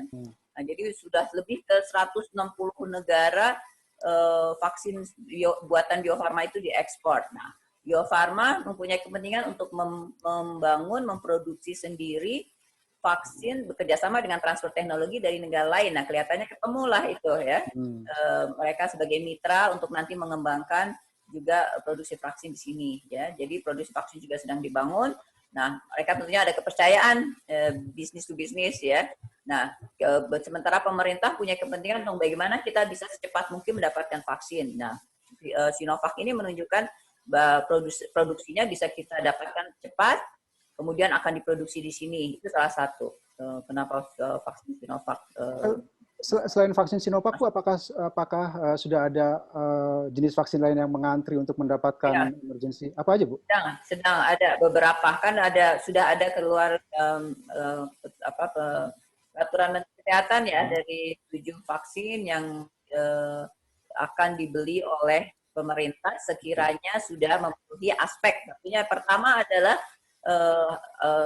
ceilingnya adalah pertama harus sudah memenuhi aspek keamanan, mutu dan khasiat yang akan diizinkan oleh Badan POM, barulah nanti pemerintah akan membeli. Nah, itu sudah ada beberapa vaksin sekarang yang sudah dalam proses sekarang ya. Tapi sekarang kan semua masih berkompetisi. Tapi Badan POM sudah mulai berkomunikasi dengan para produsennya, sudah rolling submission, jadi sudah minta data-data sehingga nanti izin edarnya segera bisa dikeluarkan. Ya, terutama untuk vaksin-vaksin yang sudah mendapatkan emergency authorization di negara-negara yang melakukan evaluasi secara baik seperti Badan POM, ya seperti US FDA, Amerika, Eropa, kemudian United Kingdom, Kanada, Jepang, itu kalau mereka memberikan emergency authorization, gampang, lebih cepat lagi kita memberikan izin, tinggal memberikan kepada kami hasil evaluasinya dan nanti segera akan kita berikan emergency authorization. Oke. Ya, hanya mungkin nanti, tapi kalau dibuat di negara lain mungkin perlu inspeksi, kalau fasilitasnya baru, atau bisa juga tidak perlu inspeksi, hanya memberikan data-data ke Indonesia. Oke, ini Ibu pertanyaan kedua dan pertanyaan terakhir. Ini dari Santi Dewi, ini kawan wartawan dari IDN Times. Dia merujuk pada efek samping vaksin Pfizer ya yang terjadi di Indonesia, lansia 29 lansia meninggal. Dia bertanya apakah Indonesia tetap akan menggunakan vaksin Pfizer ini dengan catatan-catatan itu, apakah BPOM juga akan memfasilitasi penilaiannya begitu? Ya, begini. Tadi kan karena ada pertimbangan juga kita memilih vaksin itu juga dikaitkan dengan bagaimana kecepatan kita bisa mendapatkan ya. Terus kemudian juga aspek keamanan, mutu dan khasiatnya sudah ada pembuktian. Sementara tentunya aspek efek samping kan akan bergerak terus nih. Apabila ada didapatkan efek samping yang muncul karena suatu vaksin, itu kan harus juga ada pembuktian juga bahwa memang itu disebabkan oleh vaksin tersebut. Jadi kalau belum ada data saintifik menunjukkan bahwa ada unsur kausalitas ya, jadi harus ada investigasi dulu ya dikaitkan dengan kausalitasnya ya. Belum bisa kita membuktikan bahwa itu karena disebabkan oleh Pfizer tersebut ya, karena banyak sekali penjelasan kan bahwa memang itu yang meninggal itu ada di para lansia yang memang tinggi sekali tingkat kematiannya di sana. Justru Pfizer itu adalah menurunkan at least ya setidaknya menurunkan angka kematian di kalangan lansia. Jadi kematian selalu ada, malahan tinggi sekali, tapi dengan vaksin bisa jadi lebih rendah. Jadi harus dicek lagi kematian-kematian tersebut apakah betul dikaitkan dengan vaksin tersebut. Jadi untuk kami, untuk Pfizer tentunya tetap terbuka nanti ya pada saat pendaftarannya sudah mulai mendekati, tentu akan kami tanyakan juga terkait dengan data-data tersebut karena mereka sekarang sedang melakukan kajian tentunya dikaitkan dengan kausalitasnya tersebut. Boleh satu lagi Ibu atau Ibu sudah buru-buru? Boleh. Oke, ini ada dari Rio Abadi, ini juga teman dari CNN Indonesia. Dia bertanya apakah akan terdapat perbedaan cara evaluasi atau audit dari Badan POM terhadap vaksin buatan dalam negeri, dalam hal ini vaksin merah putih, dengan dibandingkan dengan audit terhadap vaksin-vaksin buatan luar negeri termasuk Sinovac, Pfizer dan lain-lain. Oke, tentu saja sama semuanya ya. Tidak boleh ada pembedaan karena kan standar kita standar sama, standar internasional. Vaksin kita pun juga ingin vaksin kita dan kita semua masyarakat menggunakan vaksin yang terbaik biar aspek mutu, khasiat dan keamanannya. Jadi persyaratan sama semuanya ya, dikaitkan dengan apakah itu vaksin dalam negeri atau di luar negeri. Dan kita juga punya kepentingan suatu saat nanti vaksin-vaksin kita juga akan menjadi produk ekspor kan. Jadi itu harus tetap kita pertahankan ya kepercayaan terhadap aspek kualitasnya. Bu, apakah Badan POM bisa menarik kembali atau mencabut otorisasi penggunaan darurat itu, Bu, ketika ada situasi-situasi lanjutan gitu yang relevan gitu? Betul. Pertama bisa ya, satu emergency authorization bisa ditarik kalau sudah pandemik sudah selesai ya. Pandemik selesai berarti emergency authorization ditarik, harus diganti dengan izin peredaran seperti biasa, artinya data-data mereka harus submit lagi dengan data yang lebih lengkap. Kemudian bisa jadi juga kalau situ di terscreen lagi nanti mana yang tidak bisa memenuhi syarat registrasi lengkap dan sebagainya. Kemudian apabila ya dalam perjalanan waktu ini ada aspek keamanan yang mencurigakan, menunjukkan bahwa memang ada efek kausalitas itu, ada sebab akibat ya, memang ada aspek keamanan yang sangat signifikan ya, dan menunjukkan bahwa itu disebabkan oleh vaksin tersebut ya. Satu, pertama adalah tentunya apa penyebabnya dan nanti jadi unsur unsur ini istilahnya persyaratan gitu ya, misalnya ini berbahaya untuk orang yang alergi tertentu atau orang yang punya penyakit autoimun misalnya, atau berbahaya untuk yang menderita jantung misalnya. Nah itu akan menjadi conditional persyaratan satu. Kemudian kedua, ya bisa jadi ditarik dari peredaran juga bisa dimungkinkan. Nah, itu malah pada saat proses investigasi pun juga bisa saja program vaksinasi dihentikan dulu. Kalau data memang mencukupi, ada suatu tingkat kejadian serius yang memang harus dihentikan dulu lah selama investigasi ini. Dimungkinkan. Tapi vaksin yang dicabut otorisasinya itu nanti bisa mengajukan lagi dengan prosedur seperti awal lagi gitu ya, Bu ya? Kira-kira. Kalau ada data yang baru lagi, ya. Harus ada data yang baru lagi. Oke. Ya. Terima kasih banyak Ibu Penny. Saya sangat menghargai waktu Ibu yang sudah meluangkan ngobrol bersama kami. Pasti sibuk sekali. Semoga manfaat. Ya, sangat bermanfaat. Terima kasih. Salam sehat buat semuanya. Sama-sama. Assalamualaikum. Waalaikumsalam warahmatullahi wabarakatuh. Penonton Forum Gatra Bicara, seperti saya tadi sudah sampaikan, setelah paparan dari Kepala Badan POM, Ibu Dr. Penny K. Lukito, kita akan melanjutkan dengan paparan pada sifat-sifat halalnya dari halalan thayyiban. Sudah bergabung bersama kita anggota Komisi Fatwa MUI, Bapak Dr. Andes Haji Aminuddin Yakub. Assalamualaikum, Pak Aminuddin. Tes, Pak Aminuddin, bisa dengar suara saya? Waalaikumsalam warahmatullahi wabarakatuh. Iya. Ya. Jelas. Sehat, Pak Aminuddin? Alhamdulillah sehat walafiat. Semoga Bapak juga termasuk dalam Bapak termasuk dalam daftar yang ikut di vaksinasi awal kemarin atau tidak? Tidak. Kebetulan saya yang melakukan audit on-site di Beijing, Cina, di pabrik Sinovac. Di pabrik Sinovac ya, langsung ya. Sama tim dari Badan POM dan juga Kemenkes dan Bio Farma. Oke. Pak Aminuddin juga akan ada paparan ya Pak ya, sebentar sebelum kita masuk ke sesi tanya jawab ya Pak. Iya, boleh dijadikan saya host untuk saya bisa dijadikan host untuk dia bisa sharing itunya. Iya, bisa sharing screen. Oke. Oke, sudah Pak. Silakan Pak. Sudah, baik.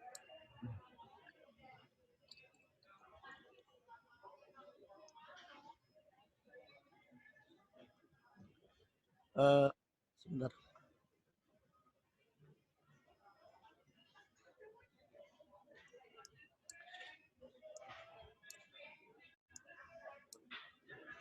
Iya. Bisa saya mulai? Silakan. Sudah jelas ya suara sudah saya? Jelas. Ya. Baik.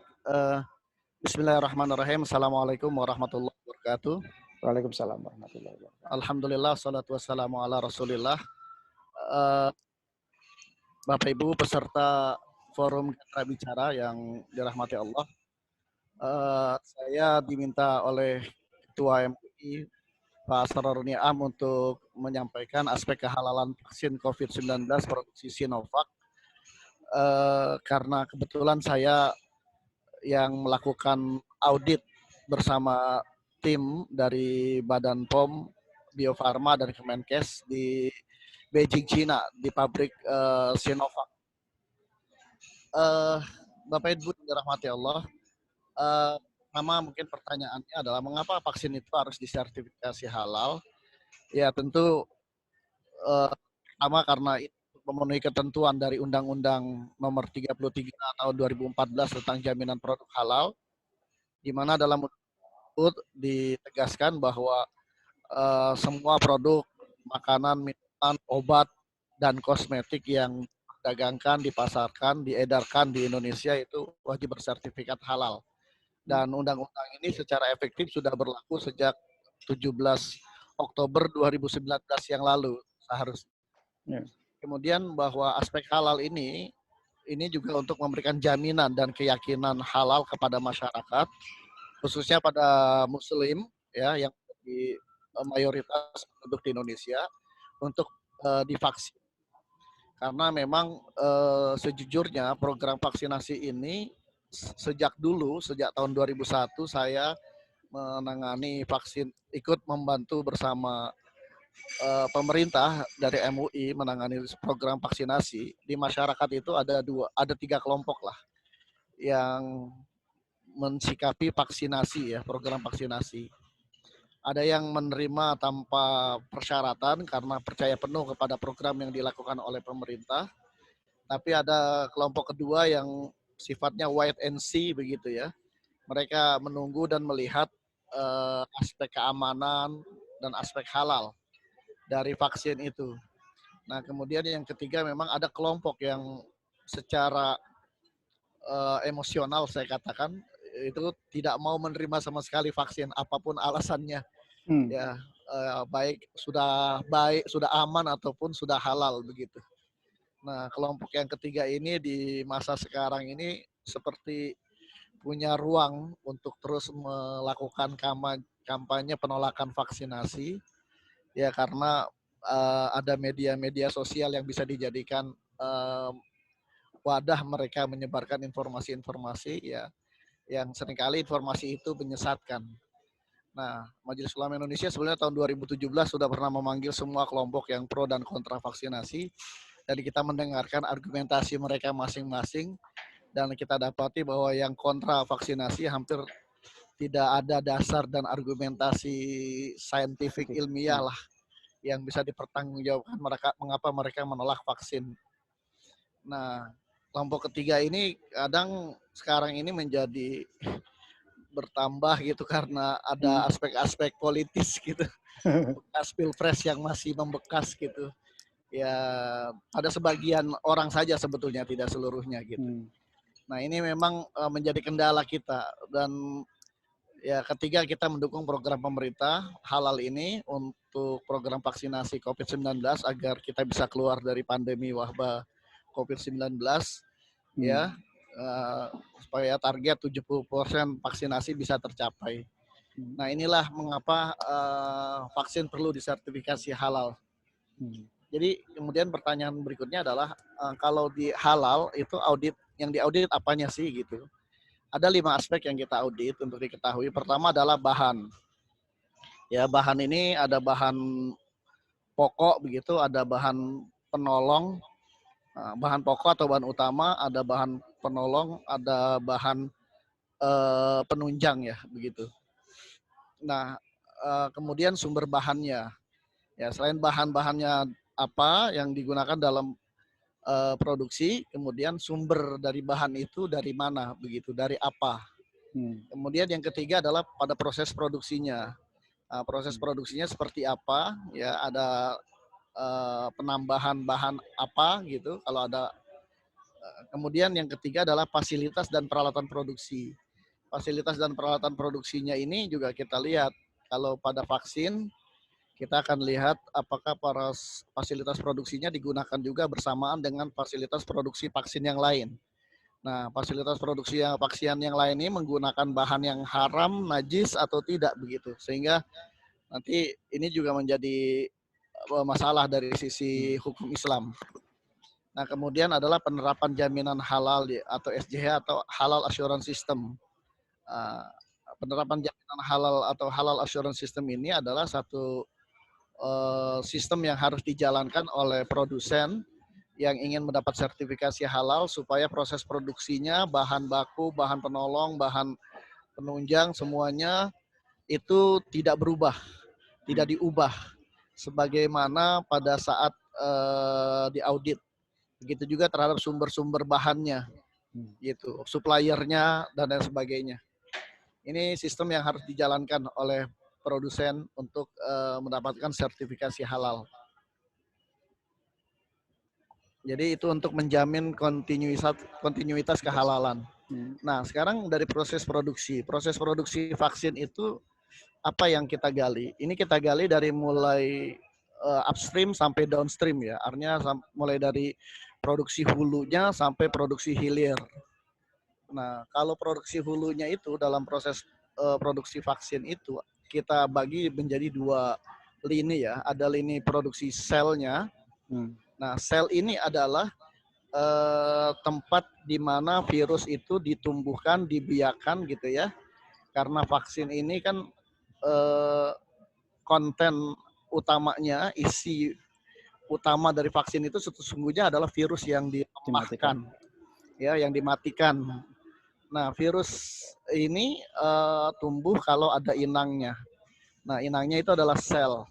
Nah, jadi sebelum virus ini ditumbuhkan, maka sel inilah yang kemudian dibiakan dulu gitu ya. Dikembangkan dulu. Ibaratnya sawahnya disiapkan dulu sebelum nanti virusnya ditanamkan. Ya. Nah, jadi di lini sel ini ada 3 proses, mulai dari parent cell atau primary cell, kemudian dikembangkan menjadi master cell, kemudian menjadi working cell. Nah, ini lini sel yang dilakukan. Kemudian kalau lini virus seperti ini. Lebih jelasnya saya jelaskan berikut. Oke. Ya. Jadi di lini sel ya seperti ini nih, proses pengembangannya, proses produksinya dari parent cell atau primary cell. Nah, parent cell ini sel utamanya diambil dari WHO, dari sel Vero yang itu bersumber dari sel yang diambil dari sel ginjal kera hijau yang ada di Afrika yang penelitiannya tahun 1960-an oleh 2 orang peneliti Jepang ya, yang kemudian dipatenkan di WHO. Jadi untuk mengambil sel Vero ini, produsen vaksin hampir di seluruh dunia yang punya platform sama dengan Sinovac itu mengambilnya dari WHO. Jadi tidak perlu melakukan penelitian puluhan tahun gitu karena sudah ada primary cell yang dari WHO yang kemudian dari situ dikembangkan, ditumbuhkan. Nah, dalam proses penumbuhan dan pengembangan inilah ada penggunaan media pertumbuhan namanya. Nah, di sini yang menjadi titik kritis kehalalan. Nanti akan saya jelaskan lebih lanjut. Kemudian dari lini virus, ya jadi setelah sel itu dikembangkan menjadi working cell, sudah siap sawahnya lah seperti itu, maka barulah virus itu ditumbuhkan, dikembangkan di sel Vero ini, ya. Nah, itu dimulai dari kegiatan inokulasi, ya, pengambilan virus dari sumber medianya. Nah, virus ini diambil dari CDC, lembaga kesehatan di Cina ya, dan CDC ini mengambil sumber virusnya dari pasien yang terinfeksi COVID-19. Jadi pasien yang terinfeksi COVID-19 itu diambil, diisolasi virusnya oleh CDC. Nah, kemudian pabrik yang ada di Cina pada umumnya mengambil virus ini dari CDC, lembaga otoritatif kesehatan Cina ya. Nah, kemudian setelah virus itu diinokulasi, kemudian ditumbuh kembang biakan di sel Vero tadi, lalu kemudian setelah berkembang menjadi banyak gitu ya, barulah virus itu dipanen. Nah, dalam proses penumbuh kembang biakan inilah ada penggunaan media pertumbuhan yang di situ ada berbagai bahan dengan sumber-sumbernya. Nah, ini menjadi titik kritis kehalalan juga. Begitu. Nah, kemudian ya dalam media pertumbuhan nanti akan saya jelaskan itu ada penggunaan bahan yang memang bersumber dari kimia sintetik murni begitu, tapi ada juga sumber-sumber yang dari sumber hewani. Nah, disinilah kemudian titik kritis kehalalannya. Nah, jadi setelah virus itu dipanen, lalu kemudian ada proses inactivation, jadi dinonaktifkan atau dimatikan virus itu. Nah, setelah proses itu dilakukan, lalu kemudian virus itu dibersihkan, dimurnikan ya, dengan menambahkan air yang cukup besar ya, 1068 liter atau 89% air pada skala wadah 1200 liter. Nah, dalam proses ini nanti akan saya jelaskan dari sisi hukum Islamnya ya. Kenapa saya menyebut air di sini? Karena ada proses namanya tathhir, pencucian namanya. Kemudian nanti ada proses lagi namanya sentrifugasi. Jadi virus dan sel itu kemudian disentrifugasi sedemikian rupa sehingga virus dengan massa jenis ringan itu berada di atas dan kemudian sel-sel yang bermassa jenis berat itu di bawah, sehingga di situ terjadi pemisahan antara virus dan sel. Jadi virus itu kemudian dipisahkan dari sel itu dengan proses sentrifugasi. Nah, itu pun kemudian setelah dipisahkan, masih juga setelah virus diambil, masih lagi difilter dengan penyaringan membran. Nah, penyaringan ini penyaringan yang sangat kecil, pemurnian betul dengan diameter filter itu 0,2 Dalton, itu sangat kecil sekali ya, hanya bisa lolos mungkin hanya virus saja yang bisa lolos begitu. Nah, kemudian setelah virus itu betul-betul bersih, murni, maka kemudian ada proses lagi nanti penyiapan untuk dimasukkan ke dalam vial atau botol atau ampul begitu. Yang di situ juga ada lagi penambahan formulasi bahan. Nah, kemudian di dalam formulasi itu ditambahkanlah air sekitar 930 sampai 940 liter atau 93 sampai 94% pada skala wadah 1000 liter. Nah, ini penting saya jelaskan supaya nanti para pengkaji hukum Islam memahami prosesnya. Nah, baru nanti setelah itu ada masuk proses downstream production, yaitu di sini menyiapkan vial ya, botol kecil atau ampul ya untuk diisi vaksin. Kemudian nanti ada proses filling, pengisian, kemudian ada sealing, labeling, dikasih barcode, sampai kepada packaging, dikarduskan. Ini semua proses yang kita audit dalam proses sertifikasi halal. Nah, bagaimana hasil temuan kita? Nah, tadi saya jelaskan di awal di sini ya. Pertama di lini virus nih, ya, di lini virus itu ada penggunaan bahan dan media pertumbuhan. Nah, di dalam temuan kita di lini virus itu tadi ada penggunaan sel vero. Sel vero ini merupakan sel diploid cell ya, yang tadi saya sudah jelaskan. Dia sumber awal asal muasalnya dulu diisolasi dari sel ginjal monyet hijau Afrika. Itu penelitian tahun 1960-an, 62 kalau saya tidak salah, ya, oleh dua ilmuwan Jepang, Yasumura dan Kawakita, yang direkayasa kemudian menjadi bersifat immortal sehingga sel ini bisa menumbuhkan virus secara stabil dan immortal ya, begitu. Nah, juga sel vero ini memiliki kelebihan dapat membiarkan virus dalam jumlah yang besar sehingga bagi industri biaya dibutuhkan untuk memproduksi virus dalam jumlah besar menjadi lebih ekonomis. Ini kenapa sel vero yang digunakan, dan sel vero ini sudah dipatenkan oleh WHO ya. Nah, karena dia sumber muasalnya dari sel yang diambil dari sel ginjal monyet kera, dan dalam proses produksinya tadi saya jelaskan bahwa itu menjadi media tumbuhnya virus begitu. Saya tadi mengibaratkan seperti sawahnya begitu. Nah, maka terjadi persentuhan antara virus yang dia itu dalam hukum Islam dihukumi suci, ya, bukan najis dan halal. Nah, baru kemudian virus ini ditumbuhkan di sel vero tadi. Nah, artinya terjadi persentuhan. Nah, persentuhan antara benda yang suci dengan benda yang najis. Yang di situ dari sel vero. Jadi ginjal monyet itu najis ya, Mas? Nah, sebetulnya tentang hukum ginjal monyet sendiri, di dalam hukum Islam ini terjadi perbedaan pendapat ulama ya tentang hukum monyet ya. Jumhur atau mayoritas ulama mengharamkan monyet begitu, tetapi ada sebagian madhab yang mengatakan, yaitu sebagian pendapat mazhab Maliki yang mengatakan itu halal. Tapi dalam masalah fatwa, MUI selalu mengambil pendapat yang paling hati-hati. Ya, dalam hal ini MUI mengambil pendapat mayoritas bahwa itu tidak halal, monyet itu tidak halal. Oke.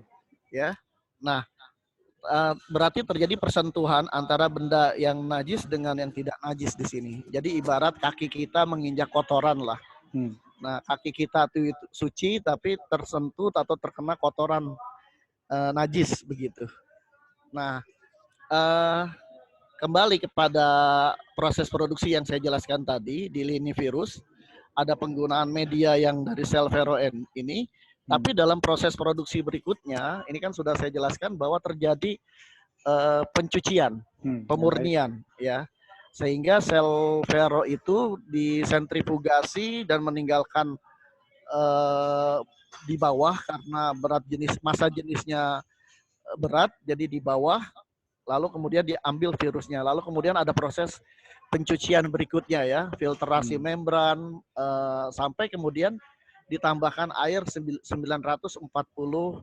liter dari pada skala 1000 liter. Nah, air dengan 2 kali bahkan ya, yang 1068 liter dan yang 940 liter. Nah, ini dengan penambahan air yang seperti ini dalam pandangan hukum Islam, ini sudah terjadi pencucian atau pensucian yang tadinya benda itu terkena najis menjadi bersih begitu. Karena air ini menggunakan ukuran lebih dari 2 kulah. 1 kulah air itu sama dengan 270 liter. Nah, ini ada 1068 liter air, nanti ditambah lagi 940 liter. Ini berkali-kali dari 2 kulah begitu. Maka di sini ada proses pencucian yang dalam bahasa kita tathiru syar'an. Pencucian yang sudah sesuai dengan ketentuan syar'i begitu. Nah, kemudian juga selain penggunaan sel vero tadi yang dari asal sel ginjal kera tadi, ada lagi bahan penggunaan serum ya yang sumbernya dari darah anak sapi. Nah, serum darah anak sapi ini juga sama seperti pada sel vero tadi, dia ada di media pertumbuhan yang bersentuhan dengan proses penumbuhan virus tadi, ya, yang kemudian juga akhirnya dicuci, bahkan dicucinya ini berkali-kali. Sebelum yang skala 1200 itu ada pencucian juga sebetulnya 700 liter air. Nanti pencucian lagi 1068 liter dari 3 kali malah ini ya? Liter. Ya, bahkan 3 kali. Nah, serum darah anak sapi ini dalam pandangan majelis ulama, bukan pandangan umum, dalam pandangan hukum Islam maksud saya, itu termasuk pada najis mutawasito. Bukan najis berat. Ya, kalau najis mutawasito, najis berat cukup dengan menggunakan air. Nah, ini ada proses pencucian berkali-kali ya di sini. Kemudian titik kritis yang lain pada proses produksi vaksin itu biasanya pada enzim pada tripsin ya. Ya, pada tripsin ini biasanya ada enzim yang digunakan adalah enzim bersumber dari babi. Nah, dalam manhaj fatwa atau dasar penetapan fatwa MUI, seperti saya katakan tadi, MUI selalu mencari pendapat yang paling hati-hati, yang tidak ada ikhtilaf, tidak ada lagi ulama yang berbeda pendapat. Nah, kalau penggunaan enzim babi pada sebagian mazhab memang kalau di proses produksi di produk akhirnya, maksud saya di produk akhirnya itu sudah tidak ada lagi enzim yang dari babi dan memang betul-betul murni bersih, itu dibolehkan. Makanya ada negara yang tidak mensertifikasi halal vaksin karena mereka anggap bahwa vaksin itu di produk akhirnya itu sudah tidak ada lagi kontaminasi enzim dari babi pada tripsin karena sudah ada proses pemurnian, ya. Nah, tetapi MUI mengambil pendapat yang paling hati-hati gitu ya, yang tidak ada ikhtilaf di situ, yang dalam dasar fatwa kita terkait dengan babi itu memanfaatkan dan menggunakan saja itu sudah haram, sudah tidak diperbolehkan, ya, sebab babi termasuk najis berat, najis mughalazo yang proses pencuciannya juga harus dan sudah ada ketentuannya dalam hukum Islam.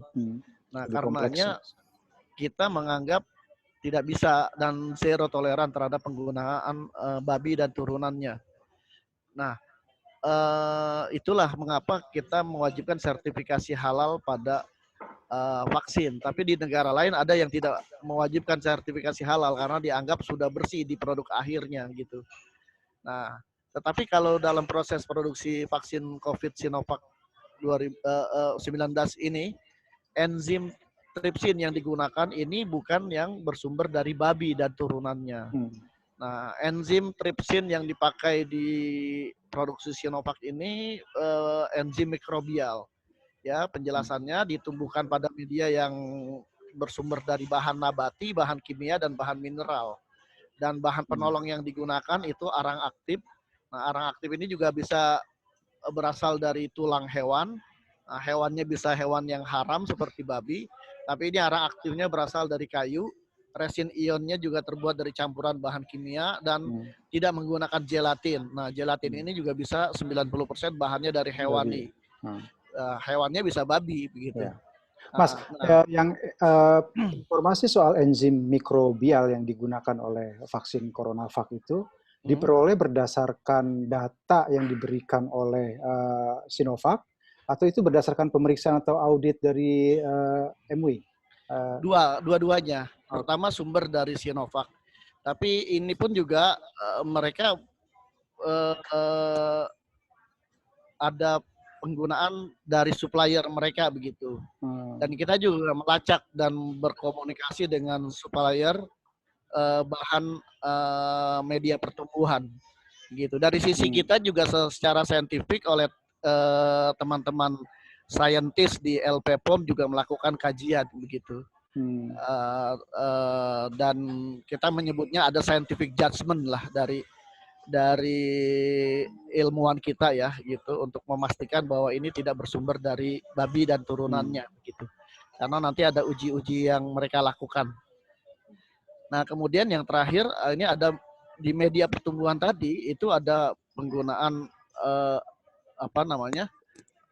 yang memungkinkan penggunaan dari sumber non halal begitu ya. Seperti misalnya ada sistein, asam amino itu ada sistein.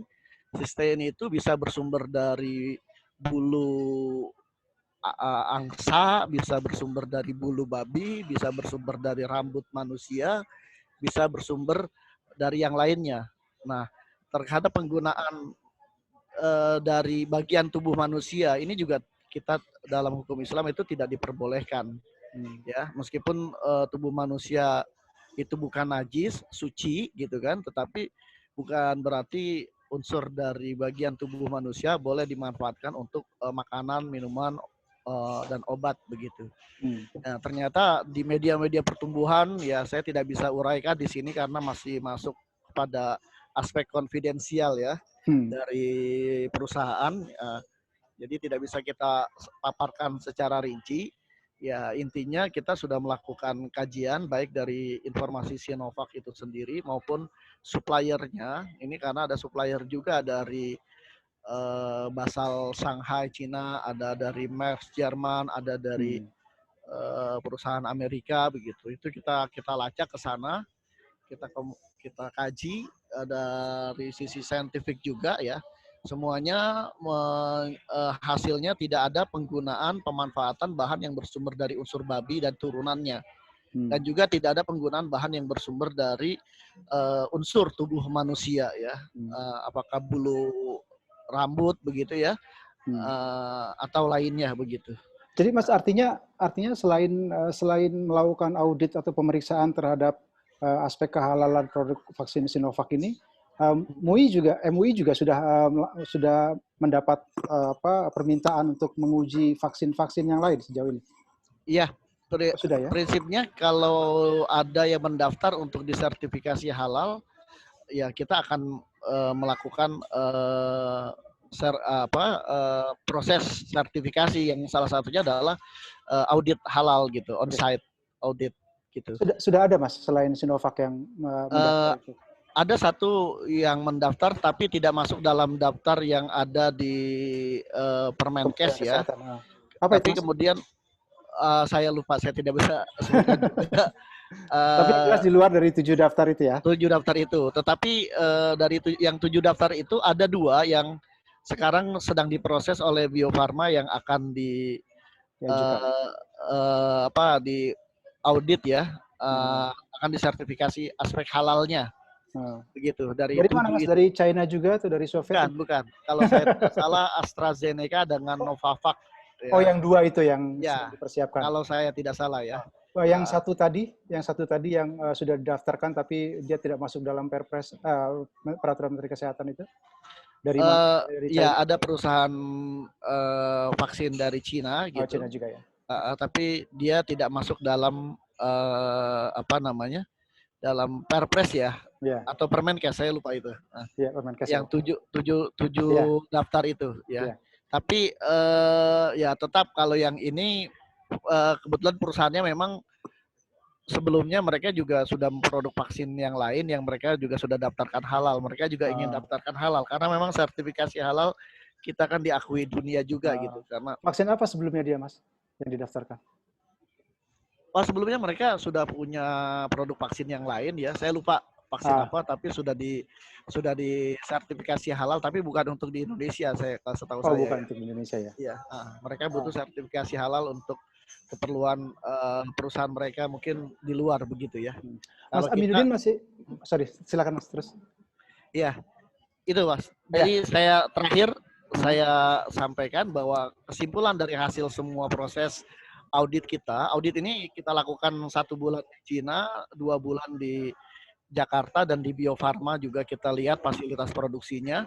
Nah, fasilitas produksi di Cina juga kita lihat. Ya seperti disebut tadi oleh Bu Penny bahwa fasilitas produksi yang di Cina ini fasilitas produksi yang baru dibuat gitu. Jadi tidak ada penggunaan untuk produk vaksin yang lain. Jadi dedicated vaksin untuk produksi vaksin COVID-19.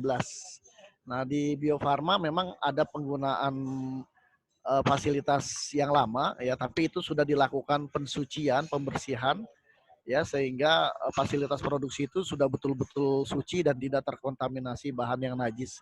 Dan Bio Farma ini juga proses vaksin-vaksin mereka juga sudah bersertifikat halal juga begitu. Maka kesimpulan pertama bahwa vaksin COVID-19 produksi Sinovac ini tidak memanfaatkan babi dan bahan yang tercemar dari babi dan turunannya. Itu yang kedua, tidak memanfaatkan bahan dari bagian anggota tubuh manusia atau juz'ul minal insan. Kemudian dalam proses produksinya memang ada bersentuhan dengan barang najis tadi, ada persentuhan. Ya, ada penggunaan serum darah sapi, ada penggunaan sel vero tadi. Ya, yang itu dihukumi mutanajis ya, tadi seperti kaki kita bersentuhan dengan kotoran begitu. Nah, tapi sudah dilakukan pensucian dan pensucian itu sudah memenuhi ketentuan pensucian syar'i. Sehingga yang virusnya itu sudah betul-betul suci dan tidak lagi terkontaminasi dengan barang najis begitu. Nah, tadi fasilitas produksinya hanya digunakan untuk fasilitas produksi COVID. Yang di Bio Farma sudah ada pencucian meski ada penggunaan fasilitas produksinya untuk vaksin yang lain. Maka berdasarkan itu kami menyimpulkan bahwa vaksin COVID-19 produksi Sinovac adalah suci dan halal. Jadi bisa dipahami sucinya. Kenapa ada suci dan halal? Ya itu maksudnya tadi. Bahwa memang ada persentuhan dengan benda najis, tapi najisnya bukan najis berat, tapi najis sedang dan sudah ada pensucian. dan sudah memenuhi ketentuan pensucian syar'i dan karenanya dia suci dan kemudian halal. Nah, halal ini juga terkait dengan aspek thayyib ya, aspek keamanan, mutu dan khasiat ya. Jadi itu otoritas yang Badan POM. Nah, setelah Badan POM mengeluarkan EUA ya, Emergency Use Authorization, dan menilai itu aman, berkhasiat dan bermutu, berarti sudah thayyib, maka dia halal juga. Selain proses produksinya halal, dia juga sudah thayyib, maka halal juga untuk dimanfaatkan dan digunakan. Maka itulah kesimpulan fatwa kita. Jadi produk akhir dari MUI itu adalah fatwa halal vaksin ya Mas? Vaksin, ya betul. Produk akhirnya adalah fatwa halal vaksin COVID-19 produksi Sinovac ya. Kemarin sempat ada diskusi tentang fatwa untuk mewajibkan vaksinasi, itu tidak masuk dalam pertimbangan, Mas? Ya, itu hal lain ya. Kita kan kalau ini terkait dengan bendanya ya, yaitu vaksinnya itu, materinya. Kalau yang tadi itu, kita sebetulnya sudah mengeluarkan fatwa dulu tahun 2017 tentang imunisasi. Yang saya katakan tadi, kita mengumpulkan para pihak yang pro dan kontra tentang program imunisasi dan vaksinasi. Kita mendengarkan argumentasi mereka masing-masing, dan kita dapati bahwa tidak ada dasar yang cukup kuat itu untuk menolak vaksinasi begitu, karena vaksinasi itu sudah melalui proses tahap ilmiah, saintifik ya, yang sejalan dengan syariat Islam. Maka vaksinasi hukum asalnya adalah mubah, boleh. Tapi hukum boleh ini memang bisa berubah menjadi haram kalau vaksin yang digunakannya haram. Jadi bolehnya ini kalau dia aman dan halal gitu ya, vaksinasi ini. Tapi kalau vaksinnya menggunakan bahan yang haram, itu bisa jadi haram imunisasi itu. Kedua, kalau vaksinasinya itu memang sifatnya darurat begitu kan, ketika terjadi wabah pandemi, maka vaksin itu bisa menjadi sunnah atau bisa menjadi wajib bahkan begitu kalau seandainya kondisinya memenuhi kriteria darurat sehingga harus diwajibkan vaksinasi. Tapi itu nanti akan kita putuskan ya, belum kita putuskan, nanti akan kita putuskan berdasarkan kajian dari sisi yang lain begitu. Kalau ini sisi materi atau vaksinnya itu sendiri gitu. Tapi sudah ada agenda ke arah sana Mas tentang fatwa wajib? Sekarang belum ya. Sekarang belum, karena kan bagaimana mau diwajibkan, stok vaksinnya juga terbatas gitu. Vaksinnya ada enggak? Iya. Mas, yang belanja aja terbatas gitu. Ya, gimana? Menarik soal penelitian atau hasil data yang diperoleh MUI pada tahun 2017 soal resistensi terhadap vaksinasi ya. Itu besar nggak Mas yang menolak vaksinasi itu Mas, populasinya? Sangat kecil sebetulnya, cuman karena kita sekarang di era informasi ya, kadang medsos itu bisa lebih kuat gitu daripada media-media informasi televisi atau online segitu ya, dan kadang info hoak menyesatkan itu kalau dibombardir terus-menerus itu bisa diyakini benar oleh masyarakat itu. Itu yang kesulitan sekarang adalah seperti itu, tantangan dalam proses sosialisasi ini yang dihadapi pemerintah gitu, dalam meyakinkan masyarakat untuk mau divaksinasi begitu. Mas Aminuddin, sebelumnya saya bisa minta tolong tutup materi share teksnya. Oke. Saya mau bertanya lagi Mas, sebelum saya lemparkan lagi ke Flor nanti pertanyaannya.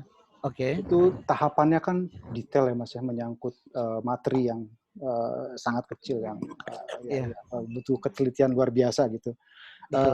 Ada presiden tidak Mas sebelumnya tentang berapa lama sebetulnya audit atau pemeriksaan terhadap kehalalan sebuah vaksin sehingga dikeluarkan fatwa atau sertifikasi halalnya itu?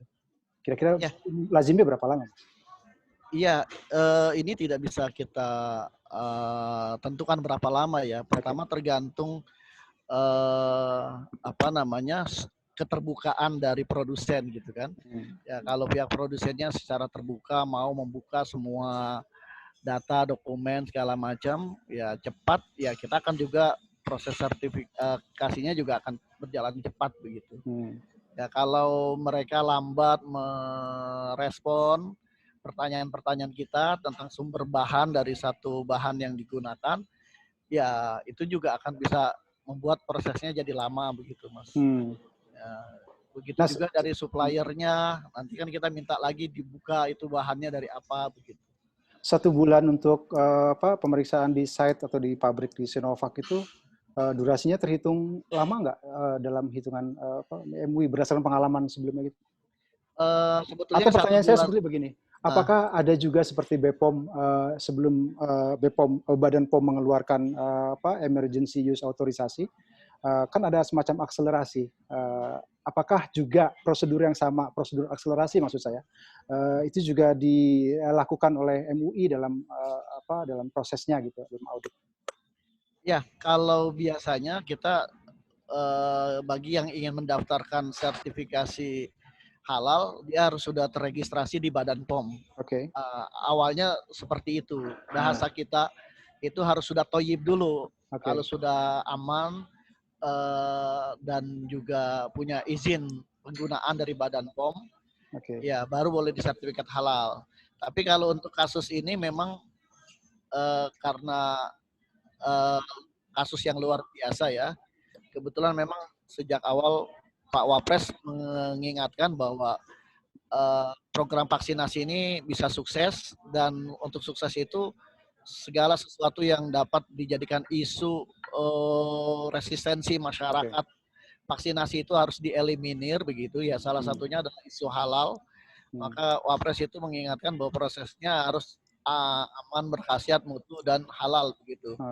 Sehingga Bio Farma sebagai perusahaan yang mendaftarkan produk gitu ke Badan POM dan ke LP POM, ya ini kita melakukan kerjasama begitu, proses akselerasi lah begitu.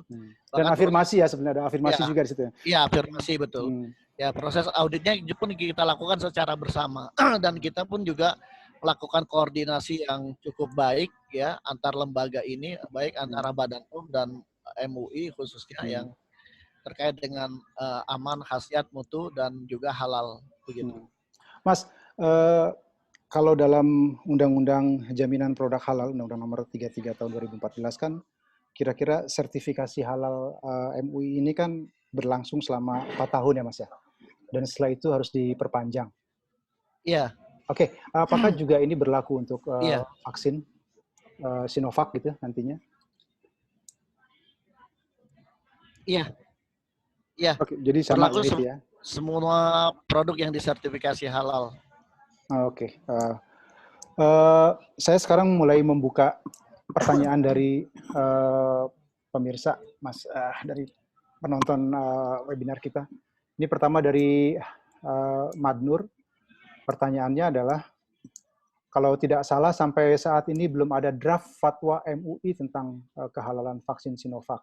Mohon info dari Kiai Haji Aminuddin, kalau memang demikian, apa alasannya? Betul itu, Mas? Sudah ada. Enggak, memang waktu kita rilis pertama dulu itu karena belum, jadi tanggal 8 Januari itu saya menyampaikan laporan hasil audit ke dalam sidang pleno Komisi Fatwa MUI. Lalu kemudian dibahas laporan saya dan kemudian diputuskan suci dan halal. Tapi keputusan saat itu belum dikeluarkan fatwanya karena memang masih menunggu keputusan dari Badan POM ya, dari aspek emergency use authorization. Tapi begitu tanggal 11 Badan POM sudah mengumumkan dan mengeluarkan EUA-nya itu, emergency use authorization, maka kita sudah keluarkan fatwa nomor 2 tahun 2021 maksud saya. Yang itu fatwanya sudah ada. Bisa diakses di website kita, di website MUI. Oke. Satu lagi nih Mas, pertanyaan dari saya lagi. Tadi terkait dengan kelompok-kelompok yang resisten terhadap vaksinasi secara umum gitu Mas. Tadi kan Mas bilang setelah diperiksa ternyata mereka pertimbangan-pertimbangan saintifiknya itu tidak korek gitu ya, tidak. Nah, Tapi mungkin mereka ada pertimbangan-pertimbangan, semacam pertimbangan fikih gitu, apa yang menyebabkan mereka menolak vaksin atau vaksinasi? Kira-kira lebih kemana? Ya, kalau sependek pengetahuan saya yang menangani vaksin dari 2001 ini, saya yang pribadi ya di MUI, ya dasar mereka menolak vaksin itu pertama argumentasinya argumentasi yang misalnya argumentasi bisnis begitu ya. Okay. Ya itu kita ya siapapun berhaklah berusaha membuat apapun dan kemudian menjualnya gitu ya. Okay. Termasuk obat ya, itu kan bukan hal yang salah begitu ya. Yeah. Kemudian ada argumentasi dasarnya konspirasi. Nah, ini yang kita pertanyakan dulu, ada konspirasi untuk begini begitu. Nah, ini isu konspirasi ternyata kan nggak bisa dibuktikan gitu dasarnya begitu. Kemudian ada isu lagi tentang itu bisa digantikan dengan tibun nabawi bagi sekelompok yang muslim gitu ya. Pengobatan cara Nabi dengan bekam, dengan habatus sauda, dengan madu, dengan kurma. Ya, bahwa madu, kurma, habatus sauda dia punya manfaat itu ya betul lah begitu kan, itu tidak bisa disangkal begitu, tetapi itu bukanlah vaksinasi begitu. Karena vaksinasi adalah hal yang lain gitu. Karena Nabi pun juga minum madu, Nabi juga makan kurma, tapi ketika sakit ya berobat juga. Bahkan Nabi memerintahkan ya tadawau gitu loh. Berobatlah kalian kalau kalian sakit begitu. Nah, ini kan Nabi sudah makan madu, sudah minum madu, sudah makan kurma juga, dan Nabi juga berobat juga begitu. Jadi vaksin pun juga adalah bagian dari ikhtiar kita untuk menyembuhkan atau menghindari dari virus penyakit begitu. Oke, clear Mas. Terima kasih Mas Aminuddin Yakub atas waktunya, sudah memberi pemaparan yang clear dan detail tentang bagaimana proses vaksin Sinovac dari awal hingga memperoleh penilaian atau audit positif atau halal dari MUI sejauh ini. Terima kasih juga, semoga apa yang sudah diputuskan oleh MUI mendatangkan manfaat dan memberi kontribusi kuat terhadap proses vaksinasi dan program vaksinasi nasional. Terima kasih banyak atas waktunya, Mas Aminuddin. Iya, sama-sama. Ya. Semoga bermanfaat. Assalamualaikum warahmatullahi wabarakatuh. Waalaikumsalam warahmatullahi wabarakatuh. Pemirsa Forum Gatra Bicara, demikian diskusi kita dalam memeriksa tentang kehalalan dan ketoyiban dari vaksin Sinovac atau vaksin CoronaVac yang sekarang menjadi vaksin utama dalam program vaksinasi nasional untuk mengendalikan COVID-19. Saya Bambang Sulistyo, sampai berjumpa lagi dalam kesempatan diskusi berikutnya. Jangan lupa, saya mau mengingat lagi bahwa program ini terselenggara berkat kerjasama dengan Satgas Nasional Penanganan COVID 2019, dan sekali lagi saya ingatkan, meskipun vaksin sudah datang, meskipun vaksinnya sudah halal dan suci, tapi vaksin bukan segala-galanya dalam proses pengendalian pandemi COVID-19 ini. Jadi saya ingatkan lagi, ingat pesan Ibu, terhadap protokol kesehatan untuk mencuci tangan, memakai masker, menjaga jarak, menjauhi kerumunan, membatasi mobilitas atau 5M. Terima kasih atas perhatian Anda. Saya Bambang Sulistyo. Salam dari Kalibata Timur 17.